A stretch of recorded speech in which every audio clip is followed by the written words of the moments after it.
found Radio Free Tennessee. Your Tony Basilio show will begin momentarily. Keep it locked in right here at TonyBasilio.com and on your Tony Basilio app. And hey, do us a favor. Spread the word.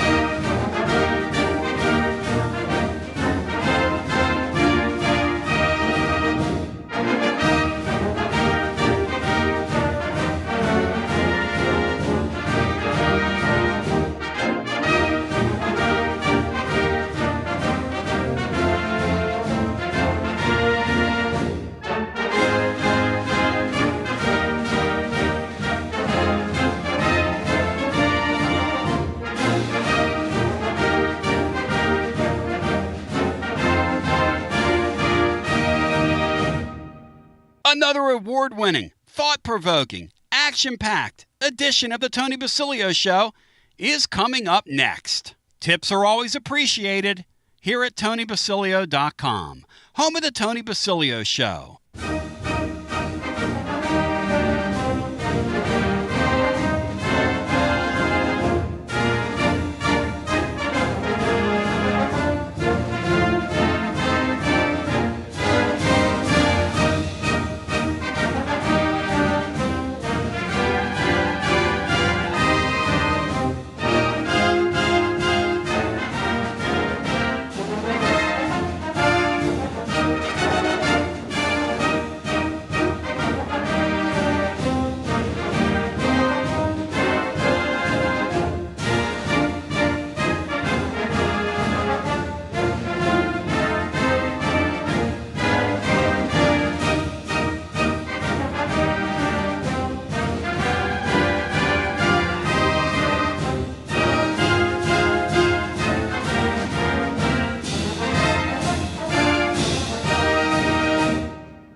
You found the Tony Basilio stream at TonyBasilio.com or on your smartphone or tablet. Another thrilling, chilling, and sometimes spilling edition of the Basilio Show is on the way next. Tips are always appreciated here at TonyBasilio.com.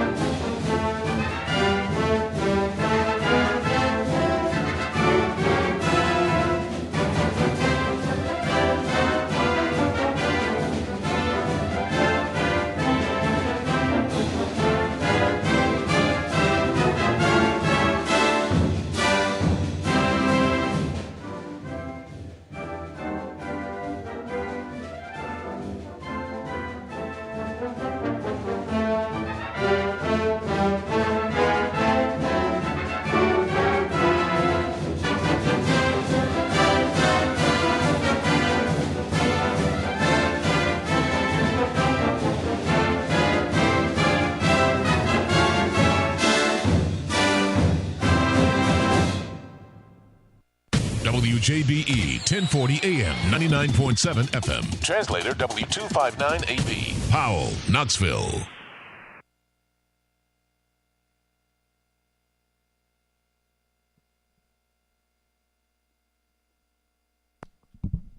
So, you know, this today on the program, I had a great topic, and we're going to talk about it because it's fun. It's something that Matt and I have discussed down through the years. So welcome you to the Tuesday edition.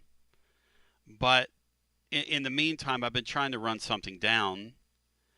And what I've been trying to run down is that Boo Carter's mom, who seems like a fun person on social media, but she would not be a good poker player. Matt Dixon, would we agree on that on this Tuesday, that if you were sitting across from her playing poker, I'm terrible at it. Like, I'm such an open door. People know, oh, Basilio, he's over there bluffing. Or he's being really quiet. He's got a good hand. Basilio's getting ready to take whatever money's on the table here if he plays his hand properly. Terrible at cards because I just can't hide it. She is so bad at cards, Matt. Funny on social media. Seems like a fun follow. This Boo Carter thing is, I ain't what to make of it. Let me share with what I know. First of all, Matt, did you see some of Boo Carter's mom's output last night? Did you notice any of it?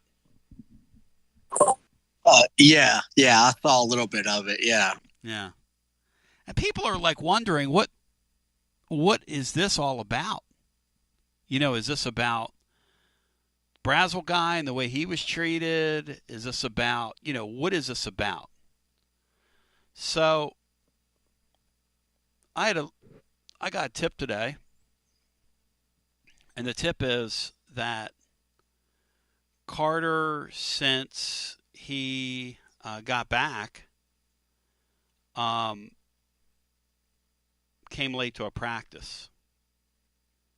And then I started asking around, and I think it was 2 practices. But 1 at least. But maybe 2.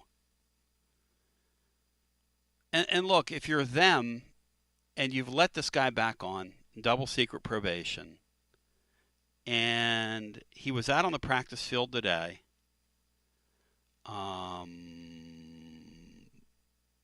and he was there yesterday, not doing team stuff, mostly individual drills.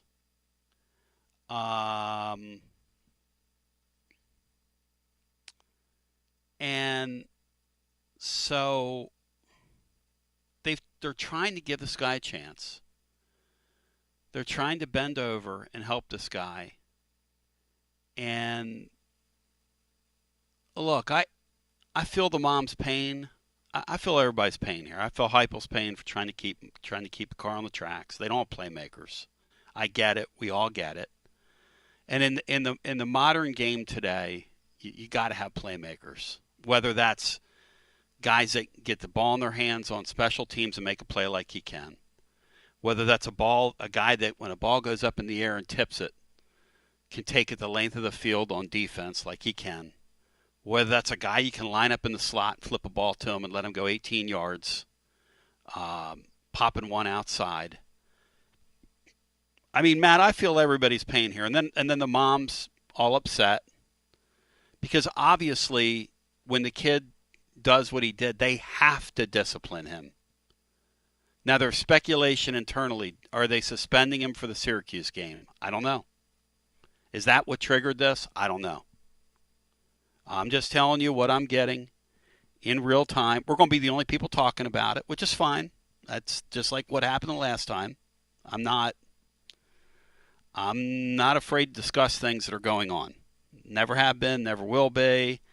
Not afraid of it. It's why our audience is huge. And people say, well, you're reveling. I'm not reveling in anything. I'm telling you what's going on. I'm giving you context for why she was online last night going crazy. Like, lovely Laura, she gets a kick out of Mama Boo. She's like, man, Mama Boo's on a heater tonight. And, and we're all just kind of like, what's this about? And then I had a few other people reach out to me and start sending me screenshots of things. Deion Sanders is, he had he had like 9 guys drafted in the draft and he getting it done and blah, blah, blah, blah, blah, blah, blah, blah, blah, blah, blah, blah, blah. Hey, listen, if your kid came late to Deion Sanders' football practice, he'd be doing the same thing. And if he would have disappeared for 3 weeks off Deion Sanders' camp, he'd be facing the same consequences. Anybody has a serious program. So, hey, Matt, I ask you this. We've seen a lot of these down through the years. Does this thing feel like it's going to work out? Because here's the deal, okay? For what it's worth, okay? And I was told this today. They keep hitting on people in the secondary. They keep hitting on people in the secondary, okay? The cornerbacks, Ricky Gibson and Colton Hood, have been very good. Now, at some point, they're going to reintroduce McCoy into this deal. But those cornerbacks have been really good in camp. The safeties have been very solid. Jalen McMurray, they like a lot. At the star as well. And so you guys tell me, and John Adams is here, presented by Jennifer Morris, Next Move, SmokyMountains.com. Shout out, Jen. Buying, selling, or trading a house, you don't do it with anybody else other than the great Jennifer Morris. She's incredible. We've seen a bunch of these, John, down through the years. Some guys you lead the water and they drink. Some guys you lead the water and they jump in it. What is the what is going to happen with Boo Carter? Because it seems like he's got his feet wet, John. He's getting ready to jump into that lake. What are we doing here? Better have a lifeguard nearby. I wonder if Mama Boo's ready to jump into a lake. Tony, I don't. You don't never know how these things will go, but there's some athletes, some football players that you can do. You can do everything for them. You can discipline them, whatever, but they're never going to follow the straight and narrow. It's just not their nature, and they don't adhere to discipline. Maybe he will. Maybe he'll finally get the point. One of the reasons, I know I'm in a very small minority when I wrote that he should be suspended for the first game. Yeah. I believe that is one thing that gets players' attention because it shows you, it tells you how serious the coach is about this. Because when the coach doesn't play a talented player, that's hurting the coach. It's hurting the team if the talented player doesn't play. And the coach makes that decision. So he's willing to do that. That's how important it is. Even though it hurts his team and it hurts him not to play this guy, he's sending a message that, look, you got to be a team guy. You got to follow the rules. I can't let you do this and not let other players do it. We're a team here. It's not an individual sport. You're not playing tennis out there, okay? So I can remember way back. Way back in the '60s when Bear Bryant suspended Joe Namath for a Sugar Bowl.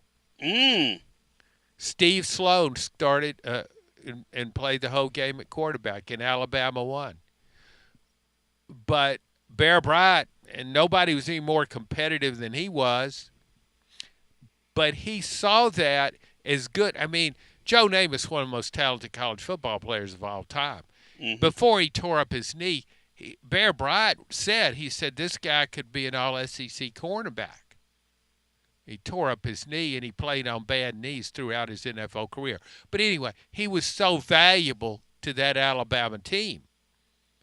Yet Bear Bryant was saying, Sugar Bowl, no, he missed curfew or whatever. He's not going to play. So that sends a powerful message. If he will do that to Joe Namath, I better watch out. He'll have me on the bench in a heartbeat. I just think you have to have that kind of discipline with the team. And I understand why fans wouldn't want Boo Carter to be suspended for a game because they're concerned about winning and losing a football game. I understand that. I just think in the longer run, though, it pays off. I don't think Syracuse is capable of beating Tennessee. No. I could be wrong, but I think Syracuse is going to be a bad team this year. Mm-hmm. Lost way too much. So I don't see that. It's not like if you're playing Georgia in the season opener. Mm-hmm. You're not putting the game at risk with one player. You just kind of spelled out the secondary. They like it. They like what they have. These guys keep hitting, John. They keep going into the portal and they keep hitting on guys. They just keep they are on a hot streak, man.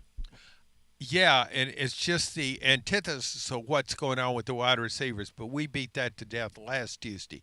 So I just think that, yeah, if you feel good about your secondary, that one player won't win or lose a game necessarily for you. Not a game where you're 13 points so favored.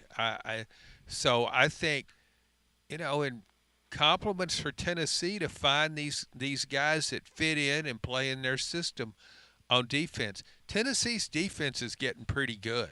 I mean, I know it lost a lot of players, but I think it can survive the loss of Boo Carter for a game. Uh, yeah, you'll miss him returning punts too. And I really thought he could be a two-way player this year. But if you can't rely on him to do things like show up for practice on time? My gosh. I mean, see the player, and Tony, that a lot of players on this team are already over him. Oh, they were, John. We reported in real time. They were over him before this happened. Hey, Matt, Boo Carter is like almost forcing Josh Hypel here to draw a line, isn't he? He's almost forcing him to do it. Yeah. Yeah. I mean, when you miss a couple of weeks of summer workouts and you have to start by basically acting like a walk-on when you start practice because you have to work your way up. You can't be late. I mean, it's just inexcusable. And it just shows a lack of maturity and really some self-awareness of the opportunity that he's getting dangerously close to just blowing. And it's just disappointing because the team's ceiling is obviously higher with Boo Carter on it because he is a guy who can make plays and is a dynamic guy in really potentially all three phases. But at some point, I mean, you got rid of your quarterback after the spring for, I mean, that's what's disappointing is you had this stuff with Nico, like all this stuff shouldn't happen. Mm-hmm. Again, like you shouldn't have any like that, the lessons that John's talking about when you suspend a guy, all that stuff should have been learned by the team after the Nico stuff in the spring. I mean, you should be, buttoned up and show up and go to work. And that's what's ultimately disappointing. You have a guy that's got all this potential, but I mean, even if he finds a way to stay on the team, how much of that production are you actually going to get out of him? Well, and I'm not trying to be funny here, but how are you going to find a way to stay on the team when I hear, and we're reporting right now that he came late to a practice, and that's what that stuff was about last night on social media, because they reacted to it, they responded to it, and I believe that the reaction and the response was more punishment for him. Now, what that means, is he suspended for the Syracuse game? I don't know. I don't know that. But at some point, that's going to happen. Because then I'm asking around today after I get my tip, and they said, well, it was one practice. And then somebody else told me it was two practices, and somebody else told me it was two practices. So he missed at least one. And it might have not missed. He came late to at least one and came late to possibly another, which leads me to believe that he's not getting the message. And he is not getting the message. Is he being disciplined or is somebody enabling him? That's a great line, Bri. Because, John, that's the truth. At some point, it becomes the blame shifts, and the fans are going to do this. Shame on you, and then Josh Hypel, it's going to be shame on me. It's like that old adage about fool me once. Yeah, and I think there another side to this. Yeah. You already mentioned how well the secondary seems to be coming together. I've heard that too. If Boo Carter comes back, he's going to take somebody's spot. Somebody that's been doing everything he's supposed to do, apparently might be playing well, and it's kind of like, well, what? So you're kind of punishing another guy. We're already talking about punishing Boo Carter for what he did, but if you bring him back after he didn't do what he was supposed to do, you play him, and you have another player who's practiced well, who's done off-season workouts well, who's doing what he's supposed to do, and then you punish him. You're punishing him by benching him when he didn't do anything wrong. I mean, that's another way to look at it. And I wonder how the other players would view that. If they say, well, that guy's not starting, but, man, he's done everything. He's played well this preseason, that kind of thing. I just, for the life of me, I just don't understand it. I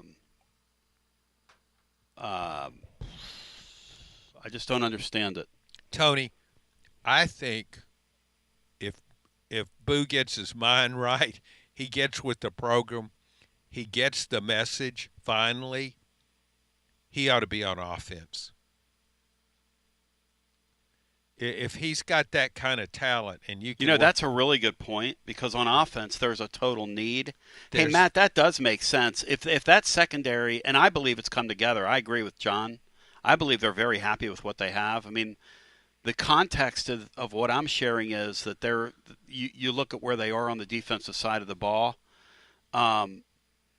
Matt, that would make sense introducing him on the offensive side if that's what you're going to do.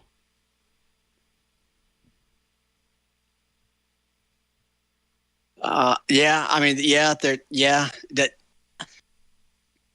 I would guess that would be a little hesitancy on Hypel to do that with him. But I mean, I don't know where he fits in at all right now.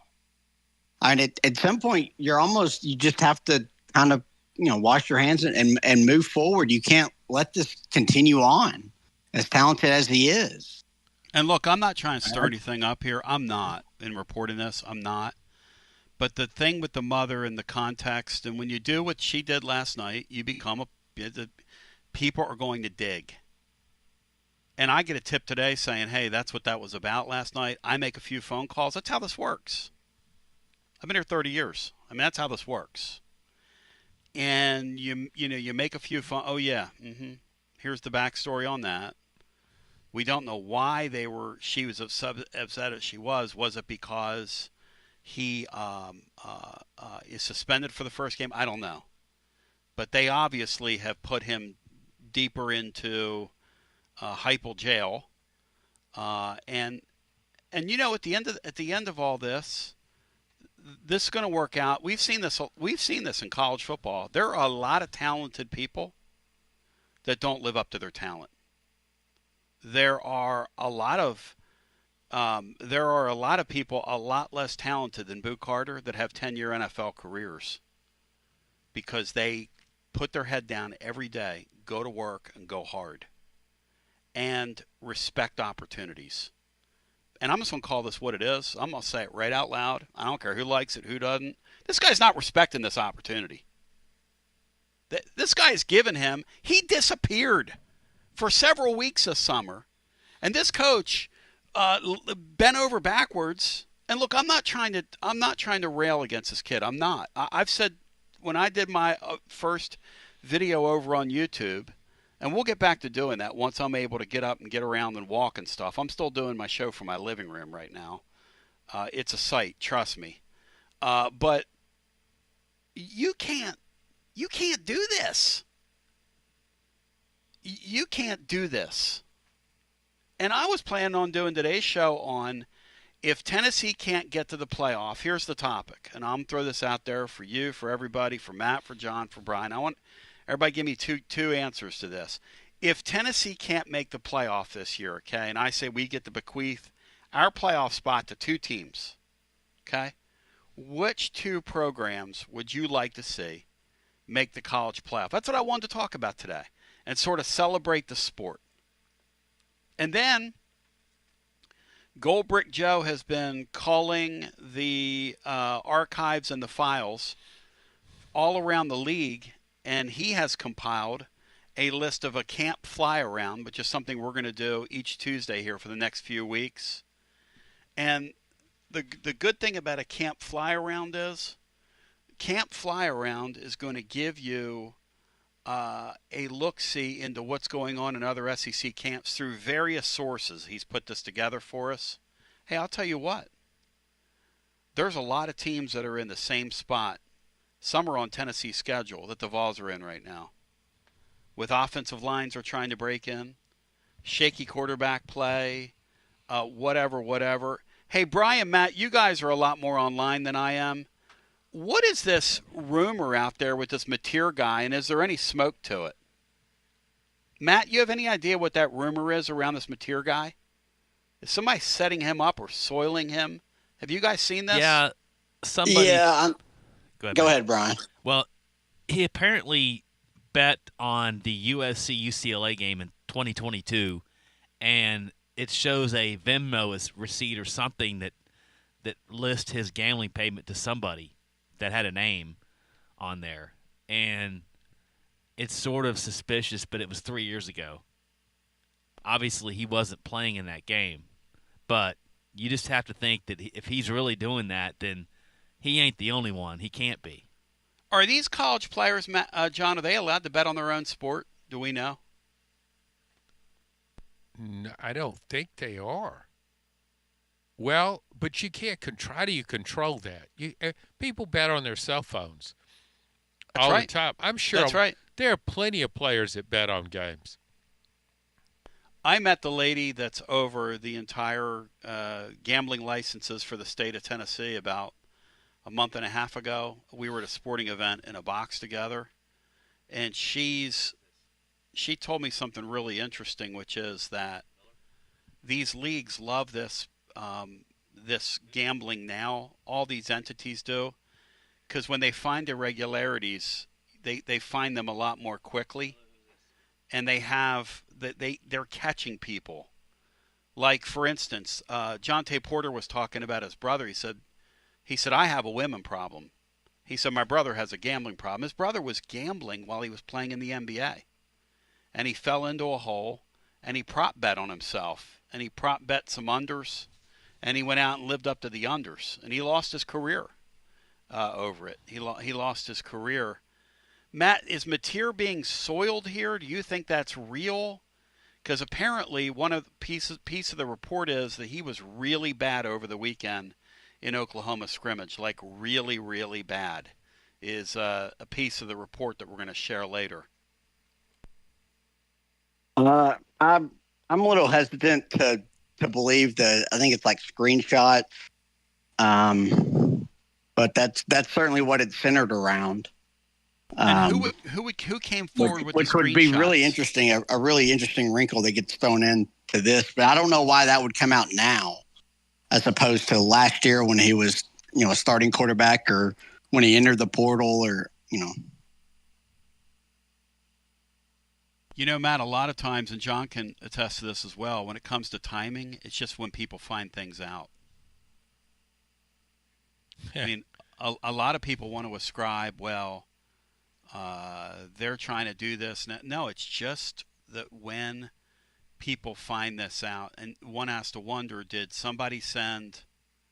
Because the first thing most people do when they get a secret like that is some people can just swallow it, keep it on their phone, and it never sees the light of day. But there's a certain subgroup of people that when they know something, they want everybody else to know that they know something, and they're going to put that screenshot out there. Yeah, and the NCAA rules prohibit student athletes, I was looking this up, Okay, yeah. and coaches and staff from participating in sports betting activities or providing information that could influence betting outcomes related to the, good God, this is a long sentence, to any sport the NCAA sponsors at any level, college, amateur, or professional. Now, so those kids aren't allowed to bet on any college sports, John? Well, is that what you're saying? Yeah, but that's artificial intelligence, and that's wrong a lot of the time. Oh, okay. I've got. Well, let's see. Well, here's one. Yeah, let's go ahead. Yeah. The let's see. Introduced a proposal that would change sports bet. The Division I Council. This is in June.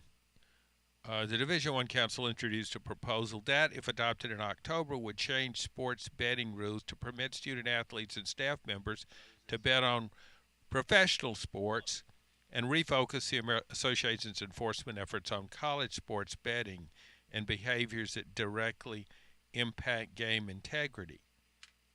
See, that would make sense. I would think it would be fair. The way I understand that rule, and I could be dead wrong here, is that if you're a college athlete, you're not allowed to bet on the sport that you play. Now, I could be wrong. It might be an embargo toward all sports gambling. Maybe I could check in with Willie Heflin and see if he knows VIP Play Will and see if he knows what the exact rule is. But at any rate, we're going to take a brief timeout and come back. The Boo Carter thing, it's beyond a distraction at this point. I mean, what the hell, man? I mean, what are we doing? What are we doing? Continue with more on the other side right after this. Are you searching for a great local coffee? I'm Billy with Grade A Grounds. You can buy our freshly roasted coffee online and support a good cause with every sip. Great coffee, greater causes. Visit our website today, gradeagrounds.com. Only 2 more homestands to see your Knoxville Smokies in action. Join us next week for All-You-Can-Eat Wednesday, Titans Night on Thursday, with a chance to win tickets to an upcoming Titans game and autographed jersey. UT Night on Saturday with a free Dylan Sampson bobblehead giveaway and fireworks both Friday and Saturday night. Don't miss your final chances to see your Smokies play in the brand new Covenant Health Park. Get your tickets now at SmokiesBaseball.com. Knoxville Smokies. The end of summer means big savings and no more excuses to not call Pipe Wrench Plumbing, Heating, and Cooling. Don't let plumbing or HVAC problems follow you into fall, and take care of them now while the kids head back to school. Whether it's a leaky pipe, outdated water heater, or AC unit struggling to keep up, the expert team at Pipe Wrench is here to help you transition smoothly into fall with a home that's running efficiently and worry-free. This month only, enjoy 10% off any plumbing or HVAC service, including repairs, replacements, or maintenance. And Peace of Mind Maintenance Plan members will get an additional 10% off for 20% in total savings. From repairs to tune-ups to replacements, we'll help you check home comfort off your end of summer or back to school to-do list. We make it easy with free on-site estimates for replacements and free second opinions on repairs. And if budgets are tight, we offer flexible payment plans including 0% financing with credit approval. So don't let HVAC or plumbing issues slow you down this season, and don't delay as the offer ends August 31st. Call Pipe Wrench at 865-264-8090 or book online at pipewrench.com to schedule your appointment today. And as always, same-day service guaranteed or the visit is free. Life never stops moving, and between the 30-minute commutes, daycare pickups, weekly soccer practice, Tuesday night yoga, X number of coffee runs, and that weekend trip to Grandma's, you're racking up the miles. What you need is a tire that can keep up, a tire designed for doers, a tire that's going to last, like the exceptionally long-lasting Michelin Defender tire. With an 80,000-mile warranty and the safety and comfort you expect, you can forget all about the miles ahead and focus on getting to your destination or conquering your to-do list. Fleet Tire, I-275 exit 1B at East Woodland Avenue in Knoxville. That's Fleet Tire, I-275 exit 1B at East Woodland Avenue in Knoxville. Fleet Tire. Out-of-town law firms have been swarming into East Tennessee lately. From Memphis, Chattanooga, and Birmingham, they've stormed into the area. Wouldn't you rather do business with a local firm? You know, a true neighbor. Marcos Garza and the pros at the Garza Law Firm are just that. There are neighbors and friends that support local causes year-round. The Garza Law Firm works to serve you professionally on criminal matters, injuries and accident matters, and Social Security and disability filings. The Garza Law Firm is here for you at garzalaw.com. The Garza Law Firm. Let us help. Are you stuck in a dead-end job or ready for a new challenge? Do you feel like it's time to try a new career? Well, it's time to change lanes with TLD Logistics. My friends at TLD Logistics have some really exciting opportunities for you to learn a new skill. With a new 5-acre driving academy that's now under new leadership with all new course material. And the best part, it's absolutely free. What a great deal to set you on the road to higher pay. And TLD Logistics even offers weekly stipends to offset food and gas expenses. In 6 weeks' time, you could complete this course and be in compliance with FMCSA regulations. Then you're ready for the open road of opportunity. What are you waiting for? It's time to change lanes with TLD Logistics. Visit tldlogistics.com. That's tldlogistics.com. TLD Logistics.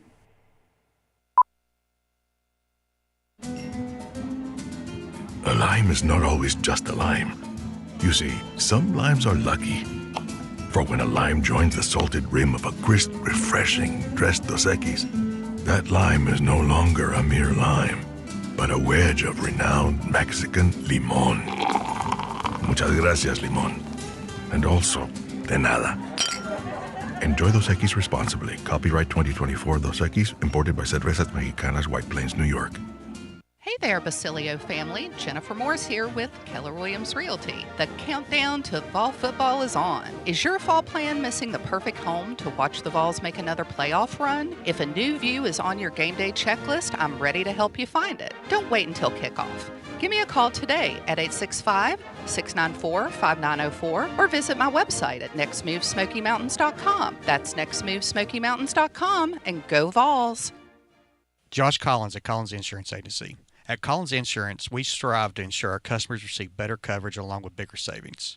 Our community is important to us. We want to provide exceptional service to our customers. Anybody can provide great rates, great coverage, but can you also get great service? And hey, don't just take my word for it. What's up, everybody? Zakai Ziegler here. My family turns to Collins Insurance Agency for the best service, coverage, and price. So don't just go online and get some random insurance. Experience the Collins Insurance difference. Like he said, experience the Collins Insurance difference. CollinsInsuranceTN.com. CollinsInsuranceTN.com. And hey, their Mama's Easy approved. CollinsInsuranceTN.com. Thank you to Josh Collins and ZZ. One more thing, Tony. Go Vols!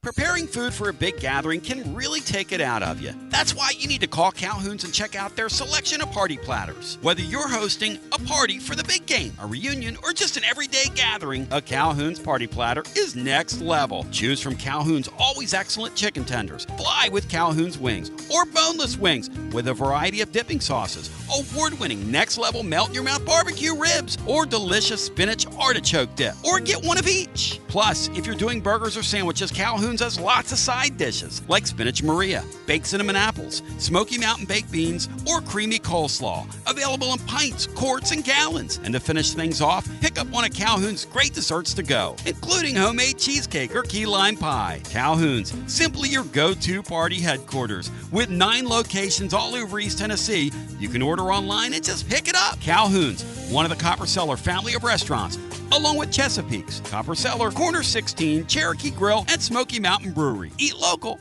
eat good. It's always magnificent. Mondays on the Basilio Show, presented by our friends at Fleet Tire. I-275 exit 1B at East Woodland Avenue in Knoxville. Fleet Tire, I-275 exit 1B at East Woodland Avenue in Knoxville. And now, back to B. We'll go back to our phones at 865-200-5402. One of our side topic. Here is the way the rule works according to Will Heflin when it comes to gambling. College athletes are prohibited from betting on any sport, pro or college, that the NCAA sanctions. John was talking about the fact that their council is looking into lessening the rules when it comes to allowing these guys to bet on like an NFL game. Okay, fine. But as for right now, Will Heflin told me that here is the rule. College athletes are prohibited. They're not allowed to bet on any sport, pro or college, that the NCAA sanctions. It's pretty interesting. That means they can't even place a bet, say like on the playoffs coming up this weekend. Anthony, where's the playoff this week in the PGA?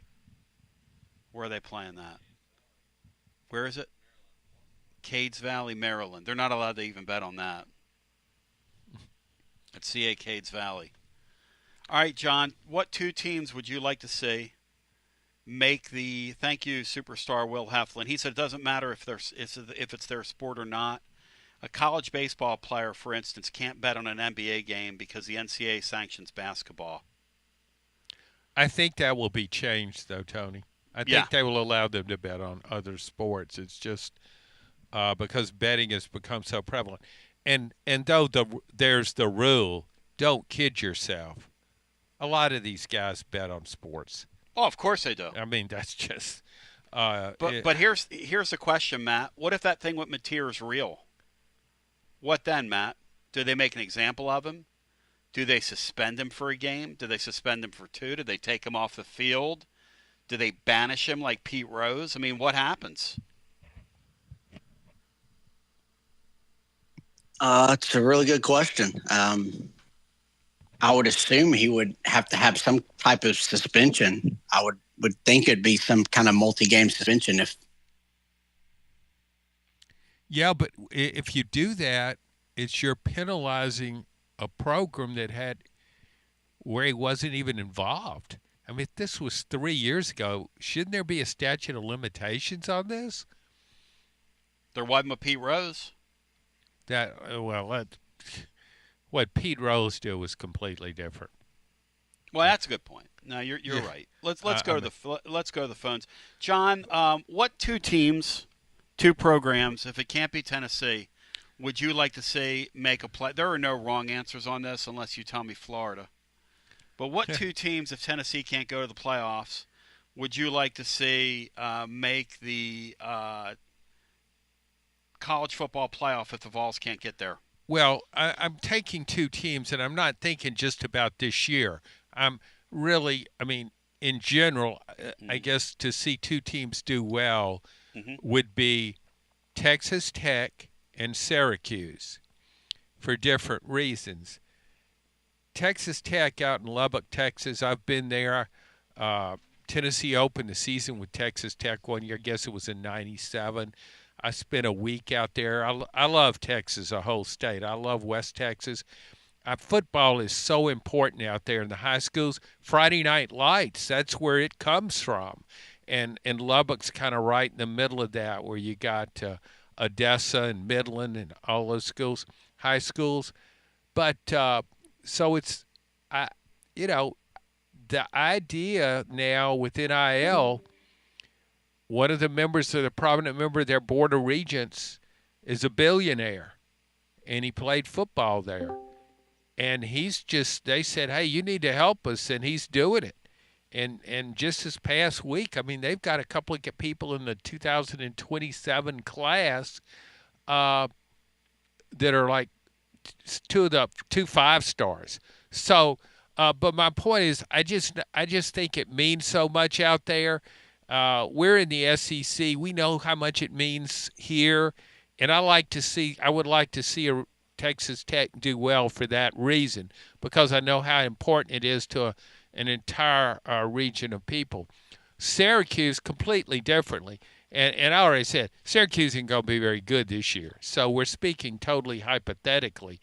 But because of Syracuse tradition, I can remember as a kid when Syracuse was a force. It had one of the, around 1959, 60, 61, it was as good as anybody. It had a dominant team back in the day when Ernie Davis played there. But Jim Brown's, to me, the greatest running back of all time. I'm not the only one that says that. I think that's a consensus. Floyd Little, Larry Zonka, Art Monk, Marvin Harrison, some of the greatest skill players ever to play this game are from Syracuse. And I've been there. I've been at Syracuse when Tennessee opened a season against Syracuse. I spent a week up there, and it was saw their trophy room. There's a lot of tradition there, and they have really good fans. I don't understand what happened there, why it hasn't. I thought back in the day that it would be a force like, say, Penn State. I would have thought that Syracuse could become what Penn State became. And they also have a lot of money too. They've got through that Eastern Corridor, they got a ton of prominent people that have come out of their school. A ton of money. Hey, a ton of really wealthy broadcasters. The Mike Tiricos of the world and people like that. So we'll go to the phones at 865 to Bob Costas. Tons of them. Tons and tons of Syracuse graduates, but that you hear on a daily basis. Tennessee's got a great broadcasting program as well, as we know. It's produced people like me. 865-200-5402. We'll get Matt Dixon's too. We'll get Brian Hartman's too. If you want to get in with us as well, we'll talk about that. If it can't be the Vols, who would you like to see? Which two teams would you like to see make the playoffs? If you go to tclub.team today, I wrote up on this, and what I wrote is that I want to see Nebraska, and the reasons why are some of the things are incredible about Nebraska when you search. And then the second one is I want to see Oregon State, because Oregon State's had a pretty good program down through the years. I kind of like their colors. I've always sort of liked their stadium. They had their crosstown state team stab them in the back in Oregon, left them for dead on the side of the road. It would be funny if they won all their games this year, or won 10 or 11 and forced their hand into that playoff. It would be fun to see that and funny to see that. And Nebraska, simply because, and we were talking about this yesterday, I believe Rusty called in, Nebraska is Nebraska's kind of like John's talking about. Syracuse was a power, sort similar to Nebraska, and Syracuse kind of ceased to exist, and Nebraska's on the path to that if they're not careful. Yeah, Tony, I really like your choices too, and I could have put Nebraska in there just as well as the teams I mentioned, because it's been such an integral part of college football history. That Nebraska stretch, I think it was from 1962 to the early 2000s. I don't think it ever lost more than 2 or 3 games. Incredible. In that stretch. I mean, just a dominant superpower. And again, Nebraska football means so much to the state and to that region. And it drew fans from other states like the Dakotas, and Kansas was so bad in football back in those days when Nebraska was flourishing. It picked up fans from there. Colorado, it became a regional team almost, and their fans still follow them. It's just, never mind how much it's dropped off, they still have a strong fan base, and I don't know if it can come back, but when it was going strong, it was and I always thought the Oklahoma-Nebraska game outside the SEC, that game was probably the game in college football I love to watch the most, usually on Thanksgiving weekend. Let's go back to the phones at 865-200-5402. Noah dropped. Noah, you were going to lead off. We started the show talking about, look, Mama Boo last night had quite a prolific showing on social media. I think she seems kind of funny. I kind of dig her. But she was, and people were wondering what that was all about, and I uncovered what it was about. Boo Carter came to late practice at least once, maybe twice. He's been set back now internally inside Tennessee's program because Hypel has to do that. And I would say the guy's got to be on the thinnest of ice right now. Got to be on the thinnest of ice. And one of her latest showings on social media was regarding talking about how Deion Sanders produced all these. And remember, the flirtation with Colorado, again, they're just not good poker players. She doesn't care about playing poker, you know? So I just don't know. I just don't know what to make. I just don't know what to make of this thing. I just don't know what to make of this deal, man. I wish I knew what to make of it. I just don't know what to make of it. The mom tweeted last night, bruh, Deion got 8 players drafted in the 2025. WTF, legendary. And she says, never been a Vol fan, brah, I'm a Boo fan. Now look, I'm not an advice dispenser. Never have been. But you're not going to help the situation when you're tweeting stuff like that out. You're just not. You're just creating more let's just go let's just go to the phones. Holly will join us, followed by Florida. If you want to get in, 865-200-5402. What two teams, if Tennessee can't get there, would you like to see make a playoff this year? I'd like to see the Nebraska fans get some relief, and I feel really bad for those Oregon State people who, just because Larry Scott was an absolutely horrendous commissioner, just an awful commissioner. That league doesn't exist anymore. Back to the phones we go. Hello and welcome in to Holly. Holly, welcome in. Good morning to you and John. How are y'all? Doing good. And Matt and Bri, everybody's good. Oh, Matt and Brian are there too? Okay, great. Well, I do want to pick my two, but I have a comment on Boo, so I'll pick my two first. I agree with John about Texas Tech, and you're not going to believe this, but my other one I think is Texas A&M, and here's why. I think that those guys over the years, I mean, if they had no luck, I mean, they just have no luck. All they have is bad luck.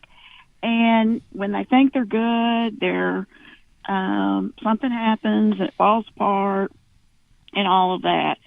And I'm just ready for them to kind of get better, and it would just please me for some reason. I think it's a great school, and I think it's a great stadium, and I think maybe their coach is on the right path and all. And then, there's nothing like Texas football. I mean, I hate to say that because I'm orange through and through, but, I would just like for it to be more dominant than the other UT. I really would. I laugh at them down through the years. It's unbelievable how much money they've spent on college football, not to be able to get anything out of it. John, well, how much money you think they've spent, John, in 30 years on college football? Let's think about that. North of $1 billion? Ooh, that's a big, I bet you it's a ton of money. Well, look how much they paid Jimbo to leave. $96 million, Holly. It adds up very quickly, Holly. $96 million they paid that man to leave. And you look at how much they spent on that stadium in enlarging the stadium. That's an unbelievable stadium. It is. I think it can seat about 110,000. It just, I remember sitting there in the press box when Tennessee played there the last time, and I was just amazed at how big it was, because I've been in Neyland Stadium, I've been to the Big House in Ann Arbor, I've been to all these large stadiums, but it just looked bigger than all of them. It just stretched out. It was so huge, and the school it is a tremendous school, tremendous facilities. That campus is so impressive. The buildings there at College Station. But you're both right. Things just never come together.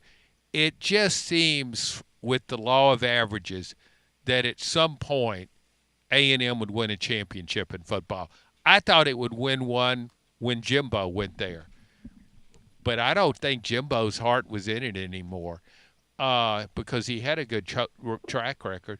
But, you're right. And I tell you what, though, those fans, those boosters, those donors, they don't seem to say, oh, my gosh, we're just cursed, we can't win, I'm tired of throwing money at them. No, they just keep spending and keep spending more. At some point, I think money will prevail, and A&M will win a championship. It just seems, though, that when they spend money, Texas and now Texas Tech and some of the others just spend more money. And I've never seen anything like it with Texas. Or it cashes in, Holly, like last year. Imagine being an A&M fan and knowing that when Jimbo was there in that first NIL era, they went out, got the number one class. Some people were calling it the best class college football's ever seen.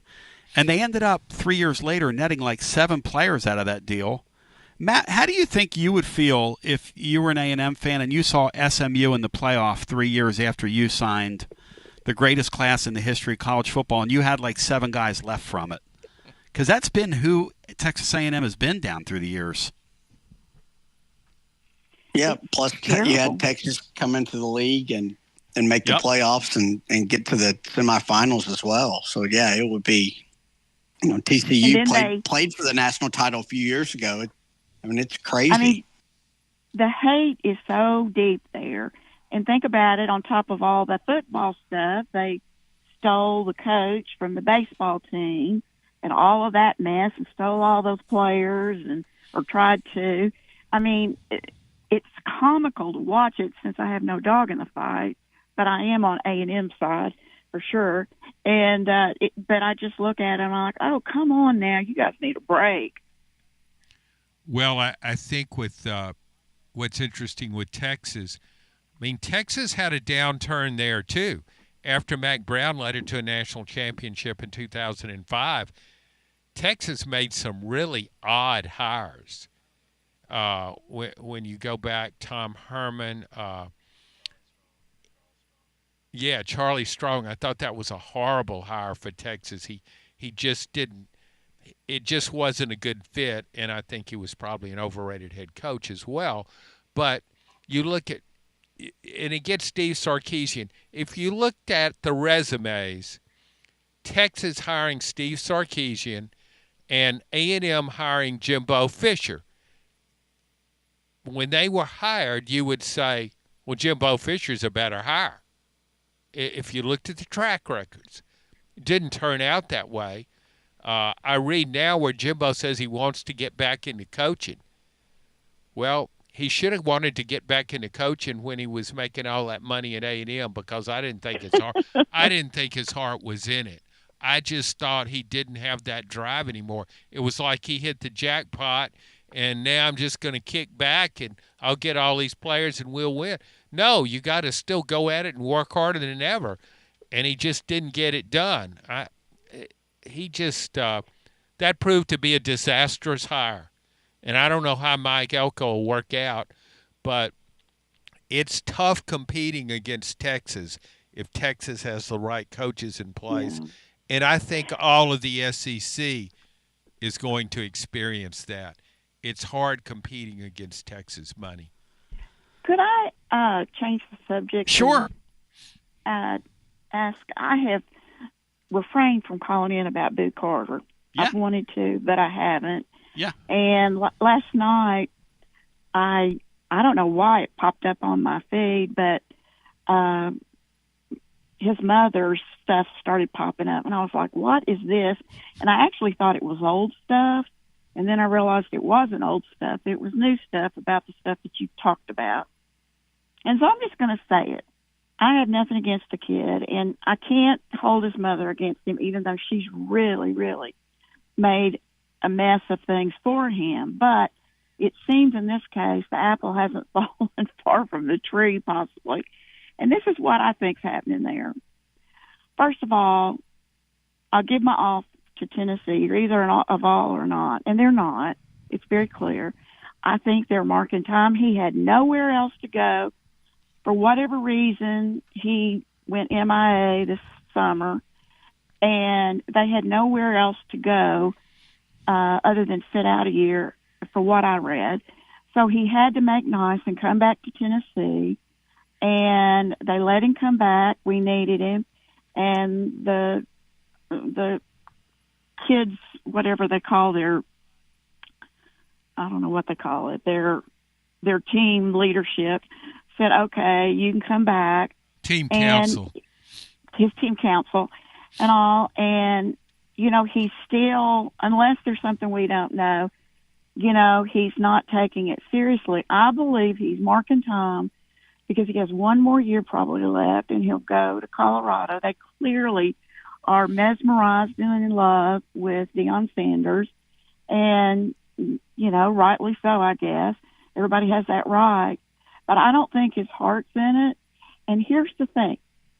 Josh Hypel basically got a pass, I believe, this year after he decided to let Nico go. And I applauded that. I was glad that he did what he did. And I figured, okay, well, this year could be anything. It could be a bust. Okay, well, that hasn't changed any. This year could be a bust with the quarterback situation. We just don't know. So I'm thinking, why are you not playing super hardball with this kid? Because this year you've got a pass to do this in some ways. And, you know, it's time to stand your ground. And I'm not saying throw him off the team, but in a New York minute, I would have had his butt on the sideline for Syracuse. I mean, John has said we don't think Syracuse is good enough to beat us. Well, I can't believe that Boo Carter could make or break that Syracuse game. I guess I just have more faith in the Vols. I don't know. But I think this guy, his heart's not in it. He's not a Vol. He's maybe a Vol second, but he's not a Vol first. And I think that they've got to play hardball, or it's going to be detrimental to everybody else on the team. And I mean, I don't know. I've never played football, obviously, but if I was busting my butt every day out there and doing everything I could to just get a chance to be on the team and to play, and my history with my orange blood and my family history and all, and then I see this dude coming in just being a half Vol, I mean, it would really get my goat. And I think that at some point, Coach Hypel and all have to look at that and say, this one kid cannot take us down any further. I'm ready to play hardball with him, and I hope he straightens up and all that, but I don't have any faith that he's going to. No, I don't either. And Holly, thank you. And I'm not like I've gone out of my way to say I think he's a pretty good kid. He's not like a thuggy guy. He's not, he's none of that. What he is a guy that's not respecting his opportunity right now. That's what he is. And when they let you back in that deal, you had to fly right and have to fly right. And I'm reporting that he came late to a practice and maybe two after being reinstated. And guys, help me out. When did he get reinstated back to the team? Well, it was at the right before this practice began. Yeah. Okay, right so 2 weeks ago. So it's been 2 weeks. July. Yeah. Uh-huh. Yeah, it's been 2 weeks. Okay. So and who knows how it's going to work out? Because I don't know how it's going to work out. None of us do. But this is not tracking well. And we've seen it before. We've seen it in various sports and various walks of life where people get second chances, and some people do the best with them, and some people bite the hand that feeds them. He's a great player. He's got a lot of talent.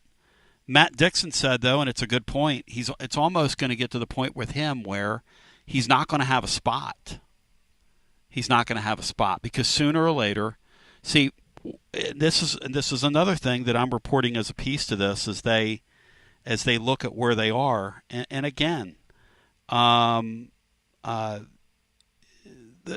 bottom line is, one thing I do want to say for Holly is they never cut Nico. Nico walked out the door, so there certainly is that. But when you look at the way that secondary lays right now, it's not like they have to beg him to be pretty good. Ricky Gibson developed last year. He's a nice player. Colton Hood has had a really, really good camp. We ran a quote today in the blog over at tclub.team with Willie Martinez talking about how from the very first minute he got there, he ingratiated himself with his teammates and was very humble and has worked very hard and has been very team-oriented, and that's the kind of stuff that you look for. The safety play so far has been very solid. They trust Jalen McMurray at star. And the bottom line is that Boo Carter was late to at least one practice, and he might have been late to two in the past week. That's my reporting, and I stand by that. And I think that's why you saw the reaction from the mom last night. And all I'm trying to do today is provide context to what you saw because, and maybe nobody else is talking about it. I don't know. It's never been how we do what we do. It's never bothered me. We are going to continue to report things in real time. We're going to continue to call balls and strikes. and I'm going to continue to call it like it is.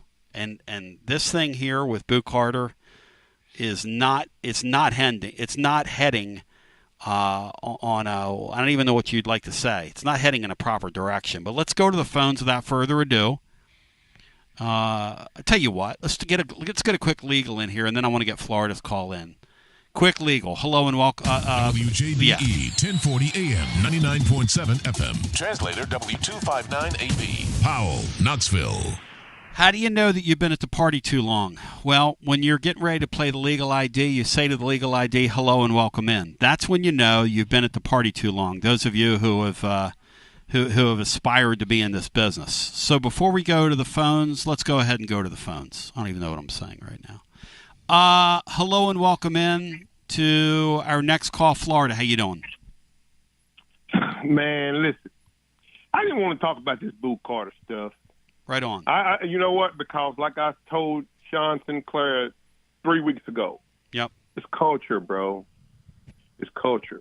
And like I said, you may not understand the culture. John Adams went back to 1960. Hell, social media wasn't nothing in the 1960s. Now you got everybody on this thing.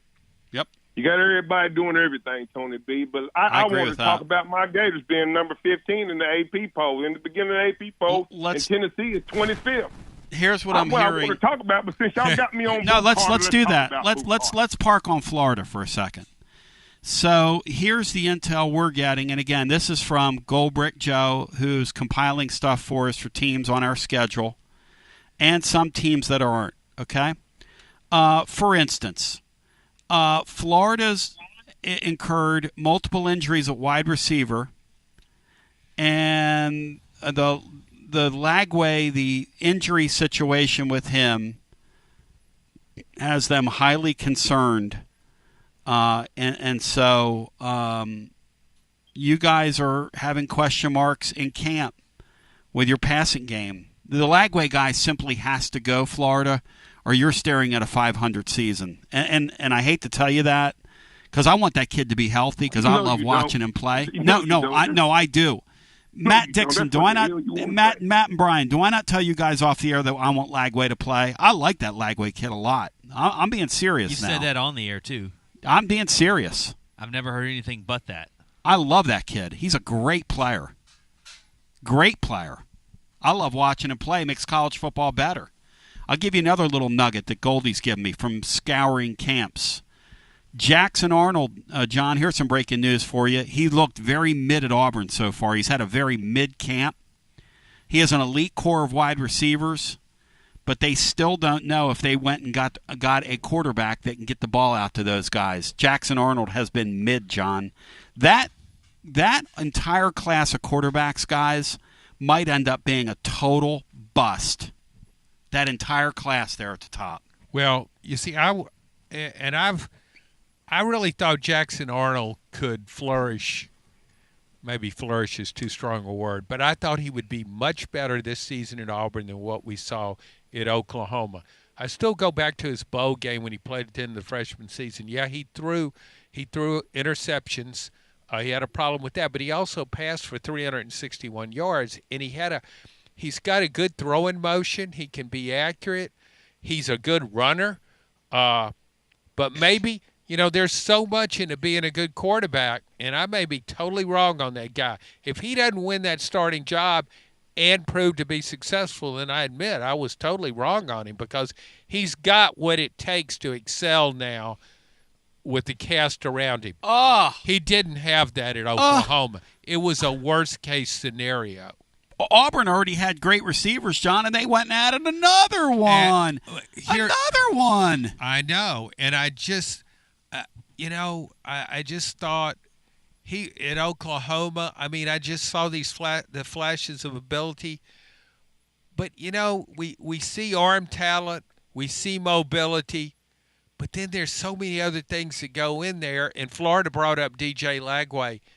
I'm telling you, that touchdown pass he threw against Tennessee last year. Guy's special, man. And I watch so much college football, I just don't remember plays. Everything's a blur. But I remember that 3rd and 18 throw he made against Tennessee. He's just got that extra factor. I think he's a great team leader. He's the kind of guy that you expect to rise to the occasion, and I do really hope he can play, because Florida would be a completely different team if he's unable to stay healthy. Florida, I love that guy, man. And by the way, Matt Dixon. Let me ask you a question. Go ahead. Who is this guy, Goldbrick Jones? You call him Goldbrick Jones? No, it's Goldbrick Joe. Goldbrick, not Goldbrick Jones, but I like Goldbrick Jones. Goldbrick Jones sounds like a wrestler's name. Goldbrick Jones. Yeah, but question: when he go pee, do he piss out golden nuggets? Because you listen to him like he the whole mighty, like he know what's going on. Tony B, we haven't played one game, not one game, and everybody that's hurt heals. You just don't stay hurt; you heal. And you still not giving us a chance. And you, like I said, it's okay. You saw Matt, the AP top 25. Hey, Matt, everybody in the world saw it. Hey, Matt, let me ask you something. Do you have a problem, Matt, where the Vols are ranked, and do you have a problem where Florida's ranked? Matt Dixon, position statement. No, I think they're both very fair. I think Florida has a better team than Tennessee this year. I don't think they're going to have a better record at the end of the year. Matt, do you have a problem saying that? If Lagway is healthy, Florida's better than we are. Do you have a problem saying that, Matt? They have better players. Yeah, they potentially are, yeah. But Lagway has to be healthy, and that's the huge question mark. Yeah, you're going 6-6 Florida, or worse if he's not healthy, because Harrison Bailey couldn't beat me in a snowball fight, okay? And I'm 58 years old, and I lost my fastball about 15 years ago. Tony B. Yeah. You said Harrison Bailey, bro. You touch Harrison Bailey, he's going to have a concussion. But I know. That's what I'm saying. He blows. It's okay. Because the reason why because he was here. Exactly. Y'all recruited him too. Well, I was telling the Living Vol fan at the time that they didn't like him, and everybody was like, well, we wait till he gets on the field. And I'm going, and then when you first saw him, you saw him throw a ball, and you went, some of these guys throw heavy balls, and then some of them throw like me. And unfortunately for Harrison Bailey, he's a 5-star kid out of Georgia, had a ton of talent around him. Was Arik Gilbert, Matt, on his team? And one of those great wide receivers was on his team, too. Who was the other one, Matt? They had like 4 or 5 of them. It was Ricky White, who was like nice player, all Mountain West at UNLV. Nice player. I think they had a running back that was a Division I guy, and I think they even had another receiver that was a Division I player. So he was surrounded by a bunch of D1 guys that obviously elevated him and made him look a lot better than he really is. And he's, you know what, Florida, if it comes to that, first of all, with your quarterback, the great quarterback you have, if he stays healthy, you guys have a chance to go like 9-3, and that's high level. That would be a tremendous season if that happened for Florida, because you have the most impossible schedule in the world. I mean, listen, you're going to get zero argument from me. I respect the heck out of that schedule. Tony, here's one of the real problems that cropped up with the SEC expansion. When you go to a 16-team league and you only play 8 conference games, the disparity in scheduling will be tremendous. And we saw that. We saw it last year with Oklahoma, and we saw it with Florida, and those teams have the same schedules, basically the same schedule. I mean, that's way too much schedule. You compare Florida's schedule to Tennessee's, you compare Oklahoma's to Tennessee's. Tennessee plays the 4 worst teams in the SEC.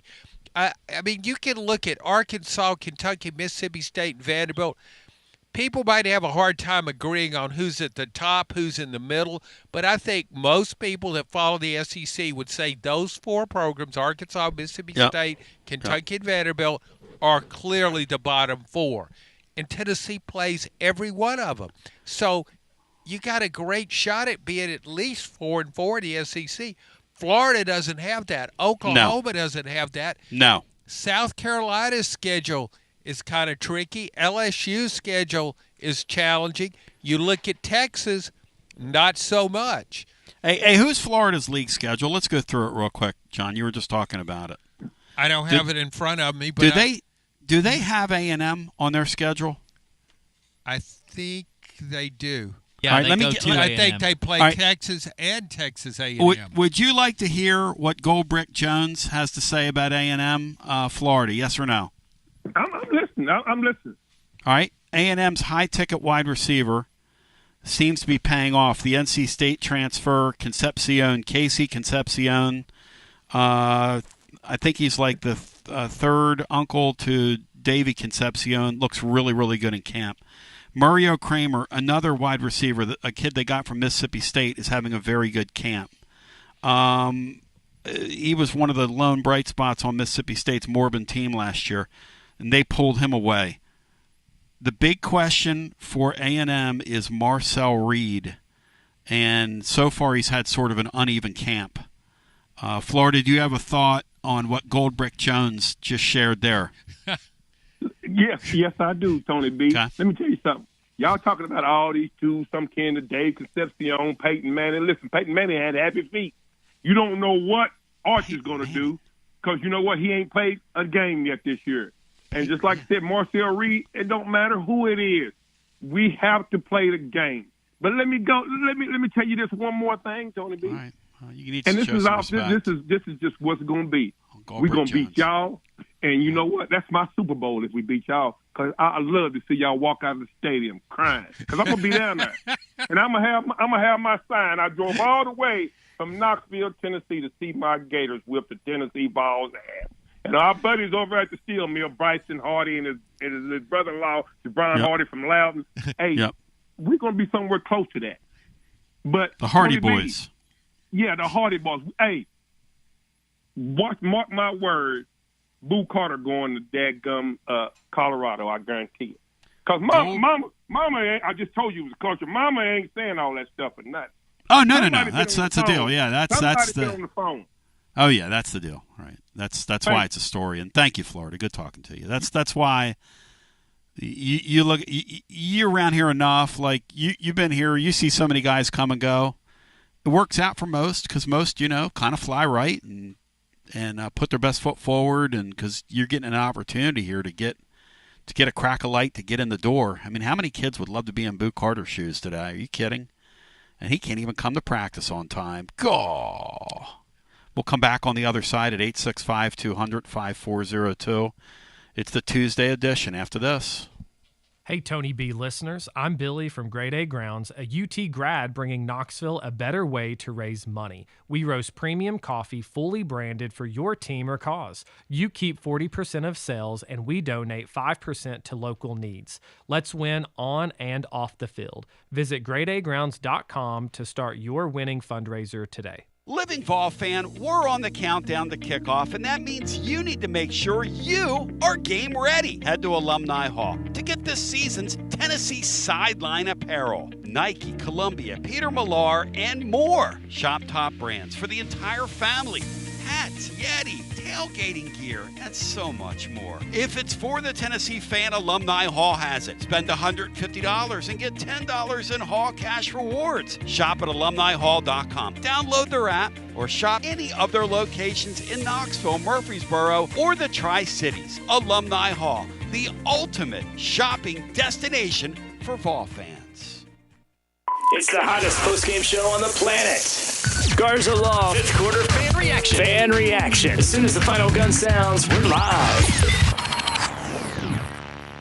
Tony Basilio, and we are live once again with Chad Stockton of FC Alliance. And Chad, you're out there on the field, 100 strong here in Knoxville. Talk to me. What's been going on with FC Alliance now that the weather's heating up? We're out here for the first night of the boys' tryouts. We have over 400 kids that'll be here tonight. So a lot of exciting times right now for us. Our club team start at U9 and we go all the way through U19. We have over 1,000 kids that come from Chattanooga from the Tri-Cities that make all our teams and make this club what it is today. So we're excited about it. We finished the younger kids a couple of weeks ago. We just finished the girls last night, and now we're on to our older boys program as we speak right now. And we're blowing and going in the Tri-Cities. Tell me about it. We started FC Alliance North 1 year ago, and coming off the first year, we are the largest, most competitive club up in the Tri-Cities area. We just finished our tryouts last night. Looks like right now we will be well over 400 kids for the upcoming season. So great things happening up there. We've put our boys into some really good regional leagues. So we're excited about what the future holds for them and also our girls programs. If you want more information, check them out at fcallianceknox.org. That's fcallianceknox.org. Chad Stockton, keep growing the beautiful game here in East Tennessee. Absolutely. Thanks, Tony. Hi, I'm Jim Simpson, owner of Simpson Meats. When's the last time you grilled a really good burger or steak? One your friends still talk about. Our goal at Simpson Meats is to make that happen every time you have a cookout. All of our cuts of meats, steaks, burgers, briskets, and pork are always fresh, flavorful, and sustainably sourced. We are family owned, so we know the importance of knowing how and where your food is raised. We have been putting quality first since 1888. Visit our butcher shop off Lovell Road or online at simpsonmeats.com. Tony Basilio along with the great Mark Griffin. And we're here to talk about our friends at Performance Medicine. And Griff, their slogan, stay educated, stay healthy. That's you. Wow. I really like to think that, Tony, and I'd like to give Dr. Rogers a lot of credit because I definitely want to stay educated and healthy, and knowing that he's putting the time and effort in to make sure of my care, I want to encourage your listeners to put the time to learn and become educated and get to know Dr. Rogers and see if it can help with your health as well. And there's a really, really easy way to do that. In fact, they've got their own YouTube channel. You can see Dr. Rogers for himself with his staff.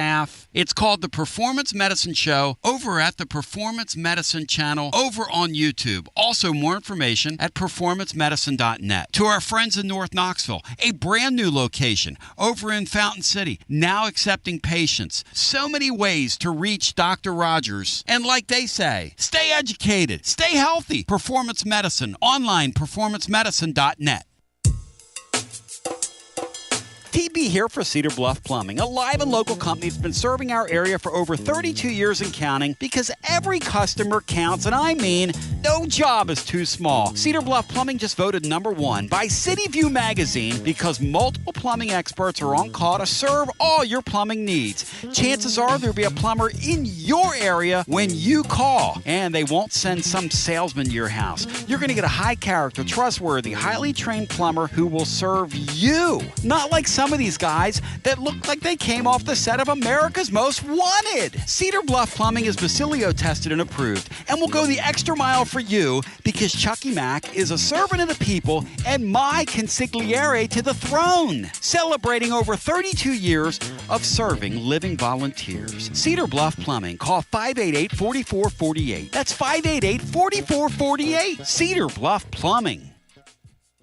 Attention Vol fans, are you tired of complicated, clunky fleet technology that makes your job harder? Say goodbye to frustration and hello to Connexial, your hometown partner in logistics. It's time to rev up your operations with next level fleet management from Connexial. Connexial is here to keep your business on track with technology that works as hard as you do. Our game-changing ELD gives you more than just hours of service. With AI-powered dash cameras and real-time asset tracking, you'll have eyes on the road, cargo, and your fleet from anywhere, anytime. And the best part, our friendly US-based customer support team is just one phone call away. No more long wait times or frustrating tech talk. Just real people with real solutions. With Connexial, you get a professional team you can trust and easy-to-use products that keep you on the road. What do you say, Tony? I'm ready.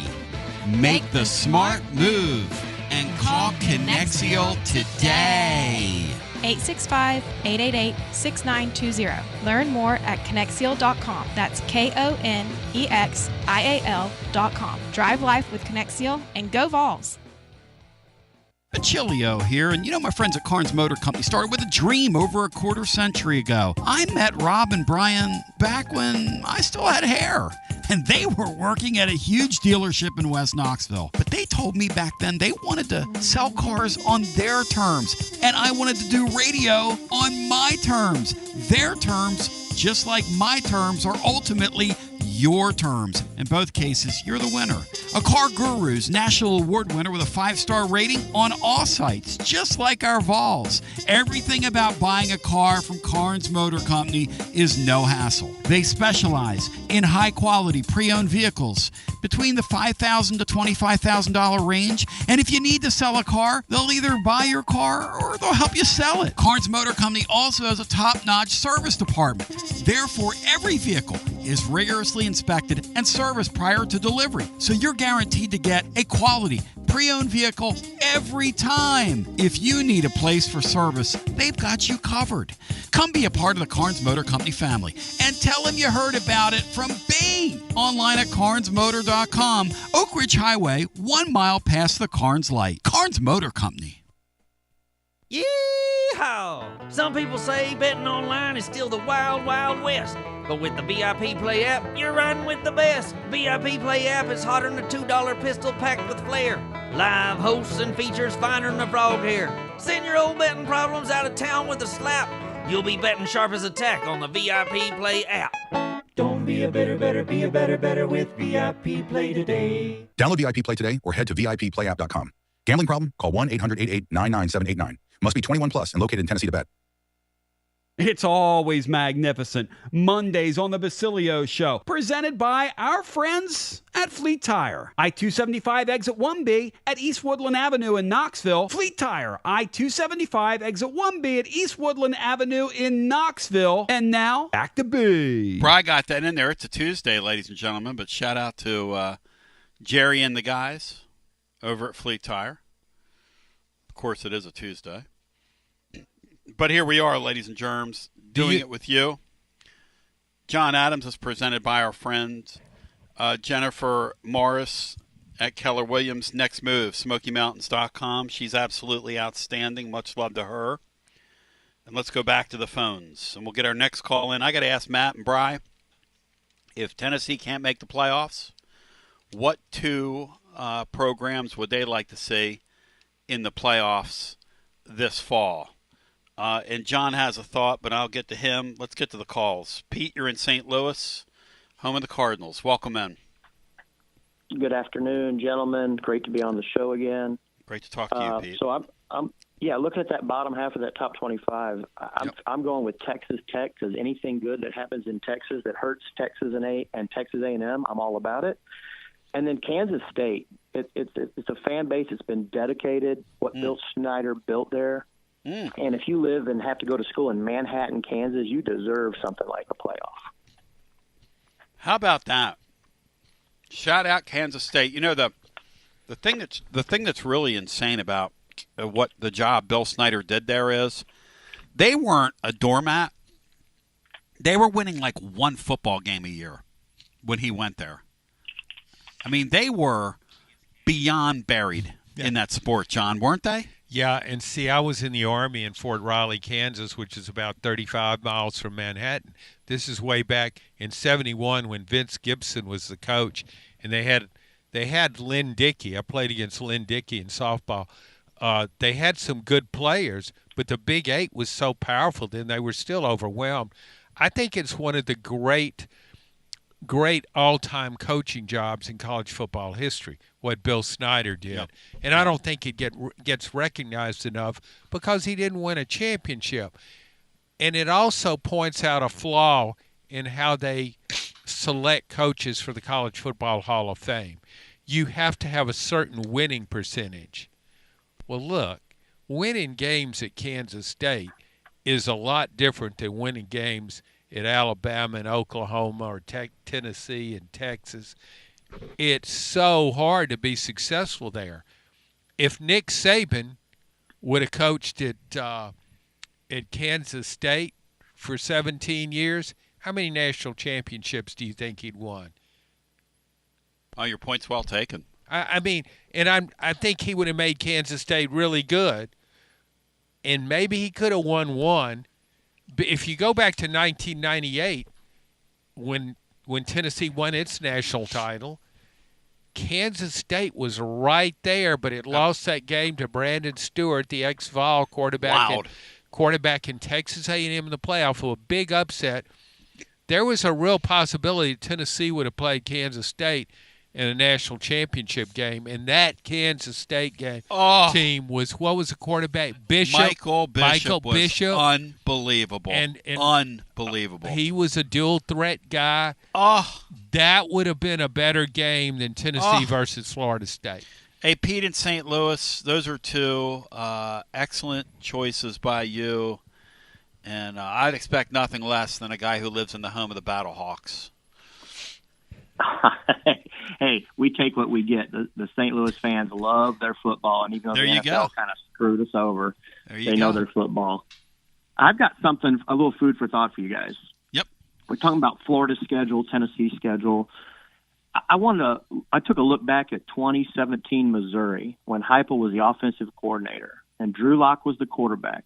And that schedule is harder than our schedule this year. And yet the productivity that he got out of a roster, that I would really love some feedback on what you all think about the comparison of what he did at Missouri, because now the conferences are equitable, right? It's not what he did at UCF against lesser teams. In this conference, the numbers they put up in 2017 at Missouri, granted Drew Lock was the quarterback, but I think roster-wise, I think it'd be very comparable. It's very interesting to see. I don't want to be a sunshine pumper, but he's done more with less more often in his career than not. Yeah, it's interesting. I just wonder why he chooses to do it with less this year. I don't know. Again, I'm not going to belabor this. I just don't understand not going and getting wide receivers in the portal. I just, for the life of me, don't understand it. But the Drew Lock piece, look, Drew Lock was a highly recruited player coming out of high school who I believe was a 4-star player who he – and, Matt, am I right about that Drew Lock was a pretty highly rated player, and he blew up there? Hypel's offense, he turned him into an NFL draft choice, and I don't think we have anything close to comparable at quarterback on the roster right now, Matt. Do you? No, not the Drew Lock. I mean, maybe George McIntyre in 2 years. Yeah, maybe make that comparison. I think Missouri 2017 Missouri team had better wide receivers. Also had a pretty good offensive line. Defense was an issue. I mean, we're kind of comparing apples and oranges because of the offense. Yeah, Hypel's. I've give Hypel a lot of credit for what he's done with Tennessee's defense. We talked about this before. Yeah, how he's this super offensive guy, but he's realized as a head coach, I got to build a defense too. Mm-hmm. And with the help of Tim Banks, Rodney Garner, he's done that. But yeah, that Missouri had some good players. But you know what? When I look, what did those guys do in the NFL? I'm thinking about Missouri receivers now from that era. Which is Pete's point. I mean, that's Pete's point is, and it's a great point. This guy has found a way to take what he has and make a meal that tastes pretty good. And that, Pete, to me, that's a great sign. I look at Hypel and I say, man, he's a really good coach. If they just recruited a little more and a little harder, he could be a great coach. That's all. That's my point about him. I don't know why you'd want to make it harder on yourself, but that's kind of what they've done here. And that's a great point because he's got the resources to not be in that position, but it seems like he's there. He has a history of being there, but it shouldn't be comparable because he's being given all the resources, and we know that the money is, while we may not be one of the top 5 spenders, we're right up there. Way up there. There's no excuse not to go get the talent. And looking at that Missouri roster, they have one wide receiver that went NFL, Jamon Moore, and then 2 tight ends, and that was it. They had, what was his name? Emmett Hall. He was a deep guy. I think I've got that name. Emmett Hall.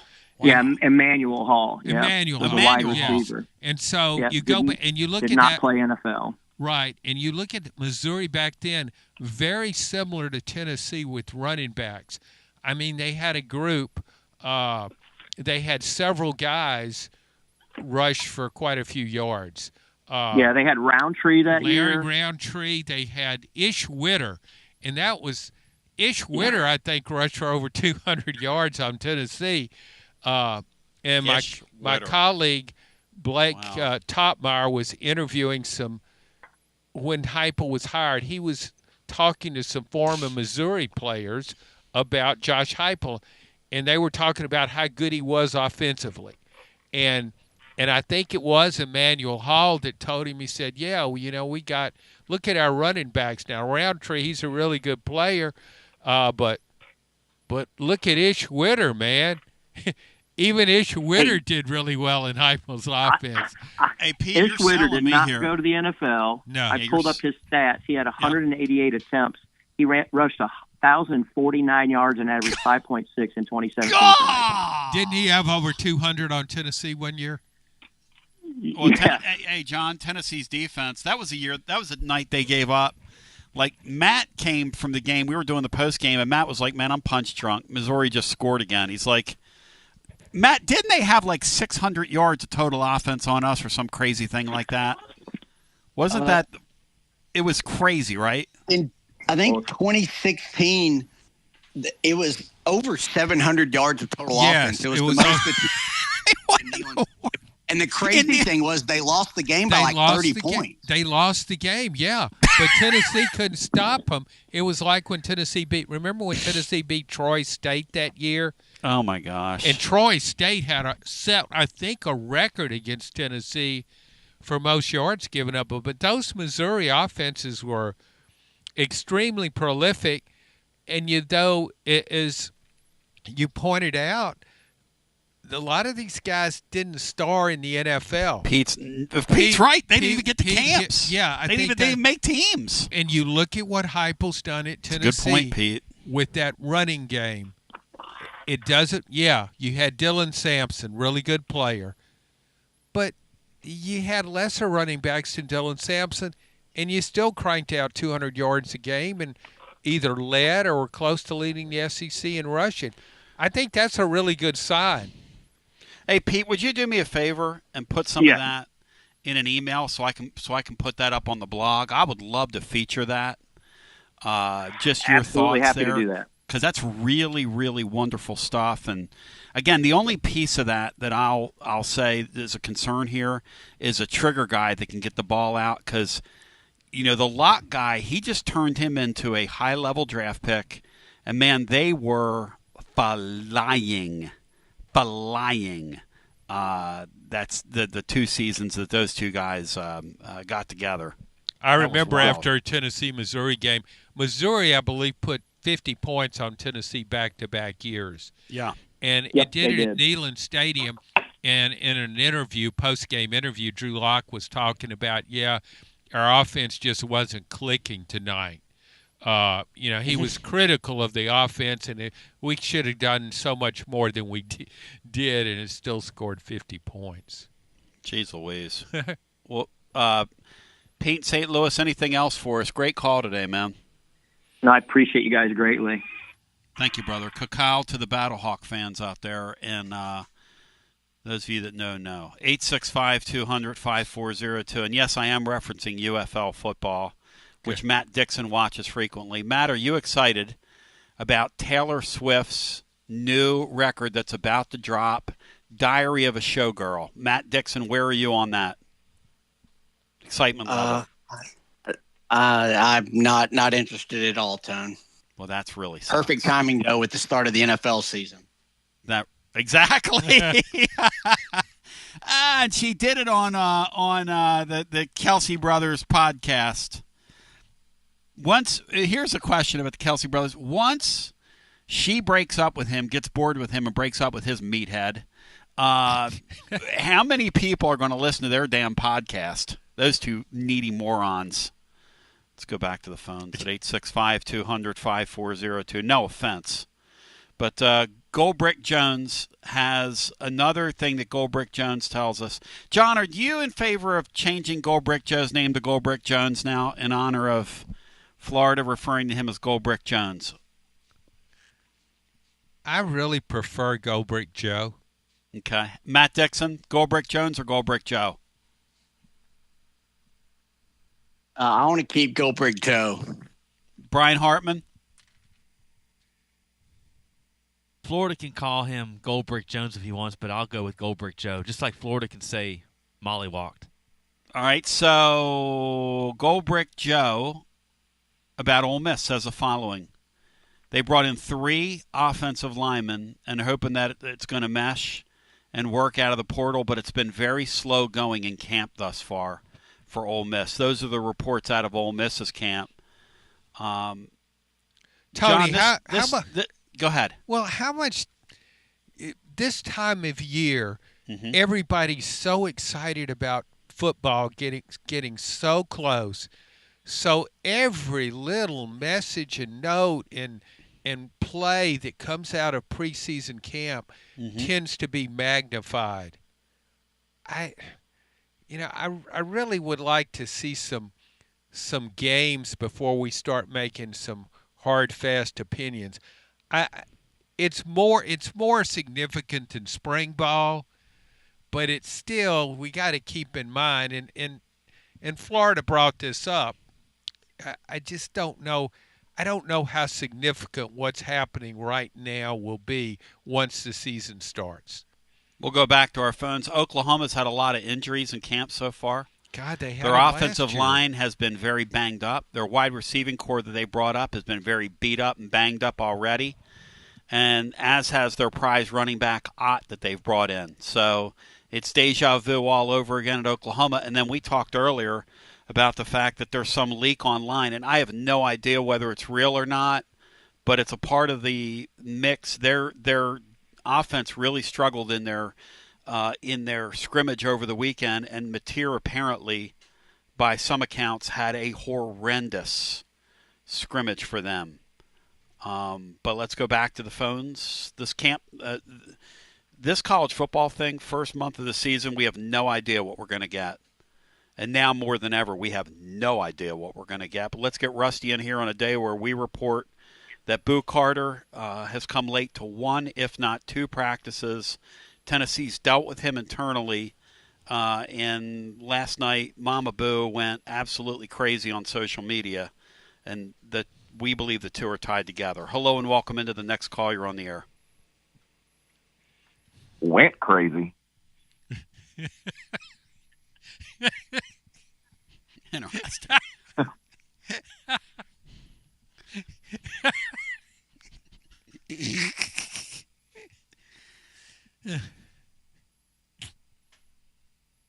I let that breathe long enough. Oh, yeah. That was excellent. Leave a tender moment alone, bro. That That's was good excellent. That's good comedic work there, man. Let it breathe. Let the house respond. Hey, Drew Lock, I think, was like the number 1 quarterback on most sites coming out of high school. In his There you class. go. There you Okay, I didn't want to misspeak there, you were right. but that makes sense. Yeah. But yeah, that team didn't have dudes that like were prolific, but Hypel's never had like a ton of dudes that were like NFL players on offense. Anyway, suspending for a game or not, I didn't really address that last week. I get wanting to do that, and I get that it sends the right message, but the biggest problem with suspending a player for a game that matters is it hurts his teammates. You're hurting his teammates by like limiting their chance of winning and not giving the team the best chance. If you suspend the kid, suspending for the first home game of the season when it's ETSU, when there's no chance of losing. I mean, maybe Syracuse is a no chance of losing game, but